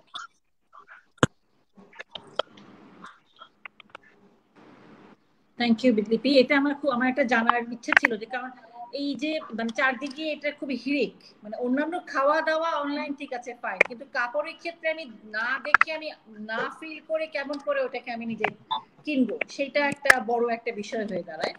তো এটা একটা আসলে একটা চ্যালেঞ্জেরই ব্যাপার ছিল, তাই না? যে আমি পছন্দ হলো একটা কিছু অর্ডার করে দিলাম, সেটাকে আবার আমার নিজের মতো করে আমি আসলে কি আমি যা চাচ্ছি সেটাই পাচ্ছি কিনা, এটা একটা বড় একটা প্রশ্ন হয়ে দাঁড়ায়। শাহিন, আপনাকে আমরা একটু হারিয়ে ফেলেছিলাম ফর দ্য টাইম বিং। হ্যাঁ, আমার নেটওয়ার্কটা হঠাৎ বন্ধ হয়ে গেছিল। হ্যাঁ, তো লিপি খুব সুন্দর করে আমাদেরকে উত্তরটা দিল। আমার মনে হয় যে আপনারাও তো এবার অনলাইনে একটা ভালো একটা কাজ করেছেন, তাই না? ঈদের সময় আপনাদের সার্ভিসটা চালু ছিল অনলাইনে। আমাদের এই অনলাইন স্টোর অনেক আগে থেকেই ছিল, কিন্তু আমরা ওরকম করে বিক্রি করতাম না। কিন্তু এই বছর আমরা আসলে অনলাইনে এমনি যদিও আসলে নর্মালি আমরা রমজান মাসে বা ঈদে যা বিক্রি করি তার ধারে কাছেও কোথাও বিক্রি করিনি, কিন্তু অনলাইনে তুলনামূলক আমরা আগের থেকে অনেক বেশি বিক্রি করেছি, কারণ আগে তো অনলাইনে আমরা একেবারেই কম বিক্রি করতাম। আর লিপি আপনার কথা ওইটাই যে আসলেই বা আপনি যেটা বলছিলেন যে ফ্যাশনেবল আইটেম গুলি বা পোশাক মানুষ একটু পরে দেখে কিনতে চায়, তারপরেও যেহেতু ধরেন প্রত্যেকটা ব্র্যান্ডের নিজস্ব কাস্টমার আছে এবং তার প্রোডাক্ট সম্পর্কে একটা ধারণা আছে, সেই ধারণা থেকেই সবাই কিন্তু কেনাকাটা করেছে অনলাইনে, এবং এটা হয়তো ভবিষ্যতে বাড়বে এবং আমাদেরও হয়তো বা ভবিষ্যতে অনলাইনের দিকে আরেকটু বেশি নজর দিতে হবে। সেটাই। Thank you Shahid. জুবাইর, আপনি কি ওদের কাছে কোনো প্রশ্ন করতে চান? আমার একটাই কথা, সেটা হচ্ছে আপনারা এসেছেন এখানে, আমরা খুবই আনন্দিত এবং কৃতজ্ঞ। আপনাদের ব্যস্ত সময় বের করে যে একত্রিত হতে পারলাম, এবং একত্রিত হতে পারার মূল লক্ষ্যটাই কিন্তু আমাদের দেশজ পোশাক শিল্প, এবং এটা যাতে সারা বিশ্বময় একটা বিশ্বায়ন ঘটে, অর্থাৎ আমাদের দেশীয় পোশাকের একটি বিশ্বায়ন, এটি প্রয়োজন আছে। দেশের ভিতরে এক ধরনের রেগুলেশন বা বিপ্লব আপনারা করেছেন, সেই বিপ্লবের ধারাটা যাতে বিশ্বায়নে গিয়ে থাকে, অর্থাৎ আমরা যাতে শুধুমাত্র বাংলাদেশি পণ্যের প্যারিস ফ্যাশনে যাতে আমরা দেখতে পাই, আমরা যাতে মিলান ফ্যাশনে দেখতে পাই, আমরা যাতে নিউ ইয়র্ক ফ্যাশনে দেখতে পাই, এই কাঠামোটা নিয়ে যদি আপনারা আন্তর্জাতিকভাবে কাজ করেন, তাহলে আমরা যারা প্রবাসে আছি বা বিভিন্ন দেশে আমরা যারা ছড়িয়ে আছি, তাদের জন্য একটা বড় গর্বের বিষয়। আমি এই প্রসঙ্গে বলে রাখি, হীরা একটু আগে বলছিল যে শুধুমাত্র টি শার্টের কথা। আপনারা খুব ভালোভাবে জানেন, আপনারা যেহেতু এই ইন্ডাস্ট্রির সাথে যুক্ত, আপনারা গবেষণা করেন, আপনাদের প্রতিদিন আইডিয়া জেনারেশন হয় আপনাদের। ইউরোপে বিশেষ করে ফরাসি মার্কেটে ফতুয়ার কিন্তু একটা বড় চল এসেছে, অর্থাৎ মেয়েরা ফতুয়া পড়ছে, এবং এটা কিন্তু ওরা ইন্ডিয়ান ফতুয়া বলে বেশি পড়ছে। আমি কয়েকটা ফ্যাশন হাউসের আমি সরাসরি নাম বলছি, সেটা হচ্ছে কিয়াবি আছে এখানে, মার্কস এন্ড স্পেন্সার এভাবে দেখি নেই, H&M আছে, তারপর আরো এরকম বিখ্যাত যেগুলা আপনার ফ্যাশন হাউস গুলো আছে, সেখানে কিন্তু সরাসরি জেমো বলে একটা ফ্যাশন হাউস আছে। তো এরা কিন্তু ফরাসিরা এই নান্দনিক অর্থাৎ আমাদের ইন্ডিয়ান যে ডিজাইন গুলো আছে ওরা পড়তে পছন্দ করে, এবং এখানে সবচেয়ে এক্সপেন্সিভ হচ্ছে সুতি কাপড়, এবং সুতি কাপড় হচ্ছে মানে মিক্স কাপড় গুলো সস্তা বেসিক যেগুলো, কিন্তু সুতি কাপড়ের ডিমান্ড কিন্তু সবচেয়ে বেশি ইউরোপের মার্কেটে, এবং তারা কিন্তু খুঁজে খুঁজে ওই সুতি কাপড় গুলো দেখা যাচ্ছে নর্মাল একটা ফতুয়া যেগুলো মিক্স কটন বা নানা ধরনের কটনের হয়তো বা সেটা 15 থেকে 20 ইউরো, কিন্তু একটা কটন 100% কটন মানসম্পন্ন কটনের দাম কিন্তু সেটা 40 to 50 ইউরো।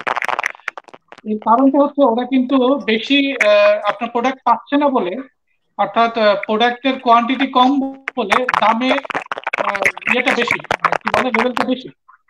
এটা বেশি মাত্রায় প্রোডাক্ট পেত বা প্রোডাক্ট এখানে যদি আমাদের বাংলাদেশ বা এই ধরনের প্রোডাক্ট গুলো যদি বেশি মার্কেটিং হতো বা মার্কেটে থাকতো, তাহলে বোধহয় এই ফতুয়া গুলো তারা কম দামে কিনতে পারতো। তো আমাদের যেটা হয়েছে যে মার্চেন্ডাইজিং এর একটা ব্যাপার আছে, তারপরে কানেকশনস এর একটা ব্যাপার আছে, এবং যারা এখানে কনজিউমার বা বায়ার আছে তাদেরকে মোটিভেট করার একটা ব্যাপার আছে। তো সবকিছু মিলে আমার মনে হয় আপনারা দেশে যে বিপ্লব করেছেন, বিশ্বায়নেও আপনারা সেই বিপ্লব করতে পারবেন বাংলাদেশের পতাকা হাতে করে। তো এটাই আমার কথা ছিল। বিজলি আপা, আপনি যদি কিছু বলেন। আমি আপনার এই কথাটার সাথে একটু একটা সাপ্লিমেন্ট করতে চাই, সেটা লিপির ক্ষেত্রে এবং হীরার ক্ষেত্রেও বলবো। আগে লিপিটা বলে নিই। এই ওয়ার্ল্ড ওয়াইড যদি নাও হয়, বিশ্বের বেশ কিছু জায়গায় কিন্তু লিপি বাংলাদেশকে মানে বিবিয়ানার মাধ্যমে এবং লিপি বাই নেইমে অনেক সুন্দরভাবে উপস্থাপন করেছে সোফার, আমি জানি, এবং সে অনেক অ্যাওয়ার্ডও পেয়েছে। মানে অ্যাচিভমেন্টের মাত্রাটা একটু বেশি। একইভাবে হীরার ক্ষেত্রেও তাই। হীরা যদিও চলে গেল, বাট তারপরে বলে রাখি, ও নিউ ইয়র্কে, তারপরে লাস্ট কিছুদিন আগে সে নিউ ইয়র্ক থেকে একটা অ্যাওয়ার্ড পেয়েছে বেস্ট মডেল হিসাবে। থাইল্যান্ডে কাজ করেছে, তারপরে সে অস্ট্রেলিয়াতে কাজ করেছে। তো বিভিন্ন জায়গায় সেও বাংলাদেশকে সুন্দরভাবে রিপ্রেজেন্ট করেছে। মানে জিনিসটা আরো ওয়ার্ল্ড ওয়াইড আরো ছড়াবে। আমি জানি অনজোজের প্রোডাক্টও বাইরে অনেক বেশি সমাদৃত। ঠিক এই কাজগুলা হয়ে থাকে বিশ্বজিৎ এবং আরো অনেকে ওর মতো যারা যারা কাজ করছে ইন্ডাস্ট্রিতে, সুন্দর করে ফটোগ্রাফি মানে একজনের প্রোডাক্টকে যদি মডেল ফটোগ্রাফাররা সেই রূপটা না দেয়, তাহলে আমরা সেই আলটিমেট মানে বিষয়টা আমরা পাই না, তাই না? আমাদের কাছে উপস্থাপন হয় না ঠিকভাবে। তো এই পুরো ইন্ডাস্ট্রিতে সবারই অনেক বেশি অবদান, এবং প্রত্যেকে যার যার জায়গা থেকে অনেক নিবেদিত ভাবে কাজ করে যাচ্ছে, এবং আমরা সেটা পাচ্ছি, সুফলটাও আমরা পেয়ে আসছি। সোফার আমরা এই যে বিশাল একটা জার্নি, সেই 80 দশক থেকে যে এই পর্যন্ত আমরা যে বিশাল সময়টা পার করে এসেছি ইন্ডাস্ট্রিতে, আমরা একটা অনেক বড় একটা পরিবর্তন, অনেক বড় একটা বিশাল একটা জায়গা, আরো বেশি মানে এটা যে শুধুমাত্র ডিজাইনার কিংবা ফটোগ্রাফারই সীমাবদ্ধ থাকেনি, এটা আরো অনেক ভাবে বিশালতা পেয়েছে। তো আস্তে আস্তে করে আরো অনেক দূর যাবে, এবং সেটা বিশ্বায়নের ক্ষেত্রে একটা বড় একটা ধাপ আমি বলবো যে এটা আমরা এগিয়ে যাব তখন ইনশাআল্লাহ।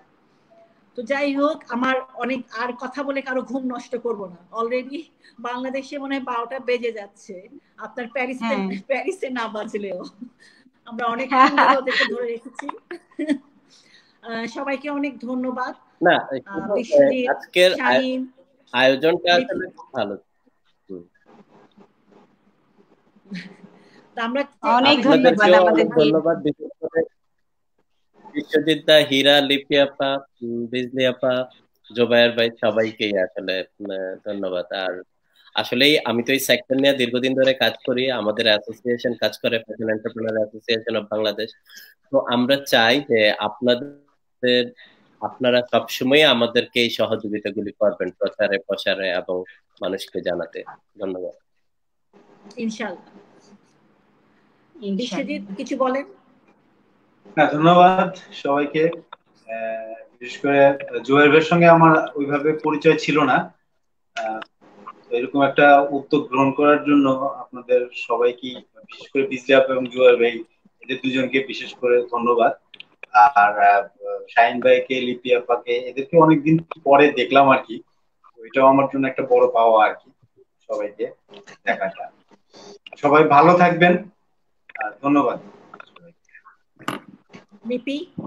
আর এটা সত্যি কথা জুবাইর ভাই, হয়তো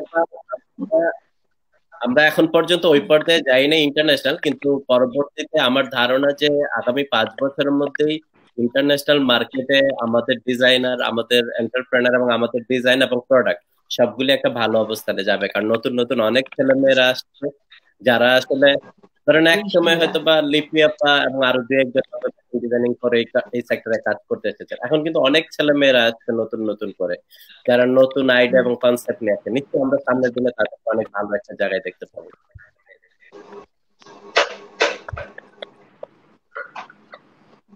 ইনশাআল্লাহ। লিপি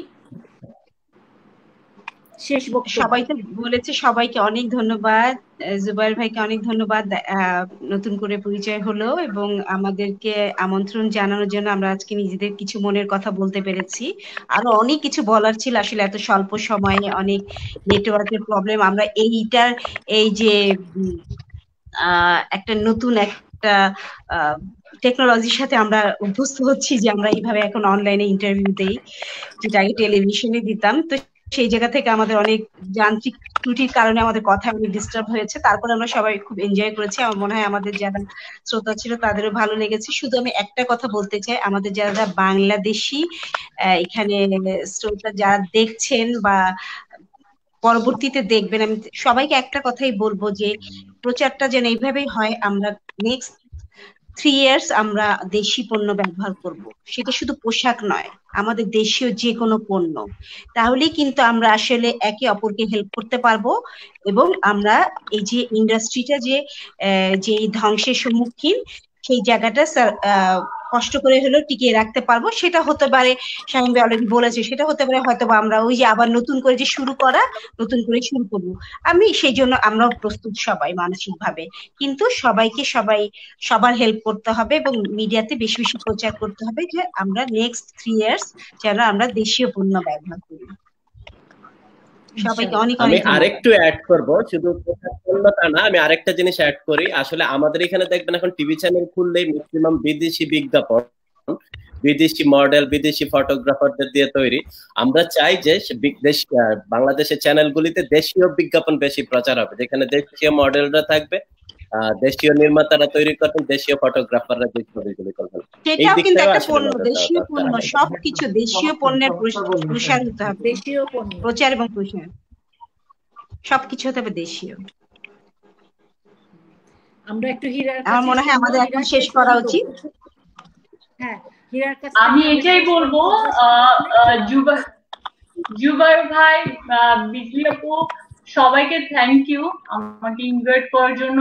আর সবাই এখানে যারাই আছে সবাই সিনিয়র, তাদের সঙ্গে আমি কিছু শেয়ার করতে পেরেছি, এটা আমার খুব ভালো লাগছে। এন্ড আমিও সেটাই বলবো যে আমাদের এখানে যারাই ফেসবুকে লাইভে যারাই দেখছেন, সবাই দেশি হাউসের প্রোডাক্ট কিনুন, সেটা যেই প্রোডাক্টই হোক। আমি লিপি আপুর সঙ্গে একমত যে দেশি হাউসের সঙ্গে থাকুন, আমাদের দেশি হাউস। আর আমাদের দেশটা শুধু, আসলে ওয়ার্ল্ড ওয়াইজ আমরা সবাই এখন খুবই বিপদে। তো আমাদের দেশে যারাই আছেন দেশি হাউস কিনুন, দেশি হাউসের সঙ্গে থাকুন, এন্ড আমরা অবশ্যই ওভারকাম করতে পারবো। সবাই ভালো থাকুন, stay safe, stay home. Thank you so much. Thank you. ধন্যবাদ বিজলি আপু। আমার মনে হয় আমরা শেষে চলে এসেছি। বিজলি আপু, আজকের অনুষ্ঠান আপনি শেষ করে দিন। আমি অলরেডি শেষ করে দিয়েছি, সবাইকে খোদাহাফেজ বলে দিয়েছি, সবাইকে ভালো থাকতে বলেছি, সবাইকে সুস্থ থাকতে বলেছি এবং সবাইকে দেশীয় প্রোডাক্টে লিপি এবং শাহিনের ভাষ্য অনুযায়ী এবং হীরার ভাষ্য অনুযায়ী দেশীয় প্রোডাক্টে অভ্যস্ত হতে বলছি। বিদেশি ব্র্যান্ড ত্যাগ করে দেশীয় প্রোডাক্টে অভ্যস্ত হতে হবে। এটা সবার আগে মনে হীরাকে করতে হবে।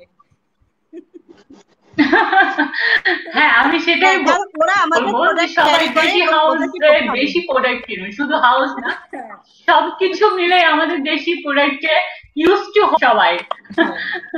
থ্যাংক ইউ সো মাচ সবাইকে, থ্যাংক ইউ। বিশ্বজিৎ, ধন্যবাদ, শাহিন, হীরা, ভালো থাকবেন সবাই, সবাই ভালো থাকবেন। আমি বিদায় জানাচ্ছি প্যারিস জার্নাল পক্ষ থেকে। আমরা বিদায় নেব এভাবে যে আমরা যাতে পরবর্তীতে আবার একসাথে হতে পারি, আমরা হয়তোবা আরেকটি অনুষ্ঠানে আপনাদেরকে আমন্ত্রণ জানাতে পারি বা আমরা একত্রিত হয়ে আবার কথা বলবো। তো আজকের মতন বিদায়, শুভকামনা, ধন্যবাদ। আপনারা যান্ত্রিক ত্রুটিটা আমাদের আসলে এক ধরনের প্রণোদনা, অর্থাৎ এগুলো মানে আমরা যদি চিন্তা করি যে এই অবস্ট্রাকশন গুলো তো আপনার যে কোনো বিজনেসে ক্রিয়েটিভিটিতে থাকে, তো এটাও আমাদের অনুষঙ্গ, এটাকে মেনে নিয়ে আমাদেরকে আসলে অনুষ্ঠানগুলো করতে হবে। তো এটাই বাস্তবতা। তো আমি বিদায় নিচ্ছি। বিদায়ের আগে একটু বলবো যে আমরা সবাই যদি লিভ করি তাহলে আমরা বোধহয় একটা ওপেন স্পেস পাবো, দেন আমরা আমাদের লিভ আজকের মতন প্রোগ্রামটা শেষ হয়ে যাবে। তো সবাইকে ধন্যবাদ, বিদায় জানাচ্ছি, ভালো থাকবেন। ধন্যবাদ।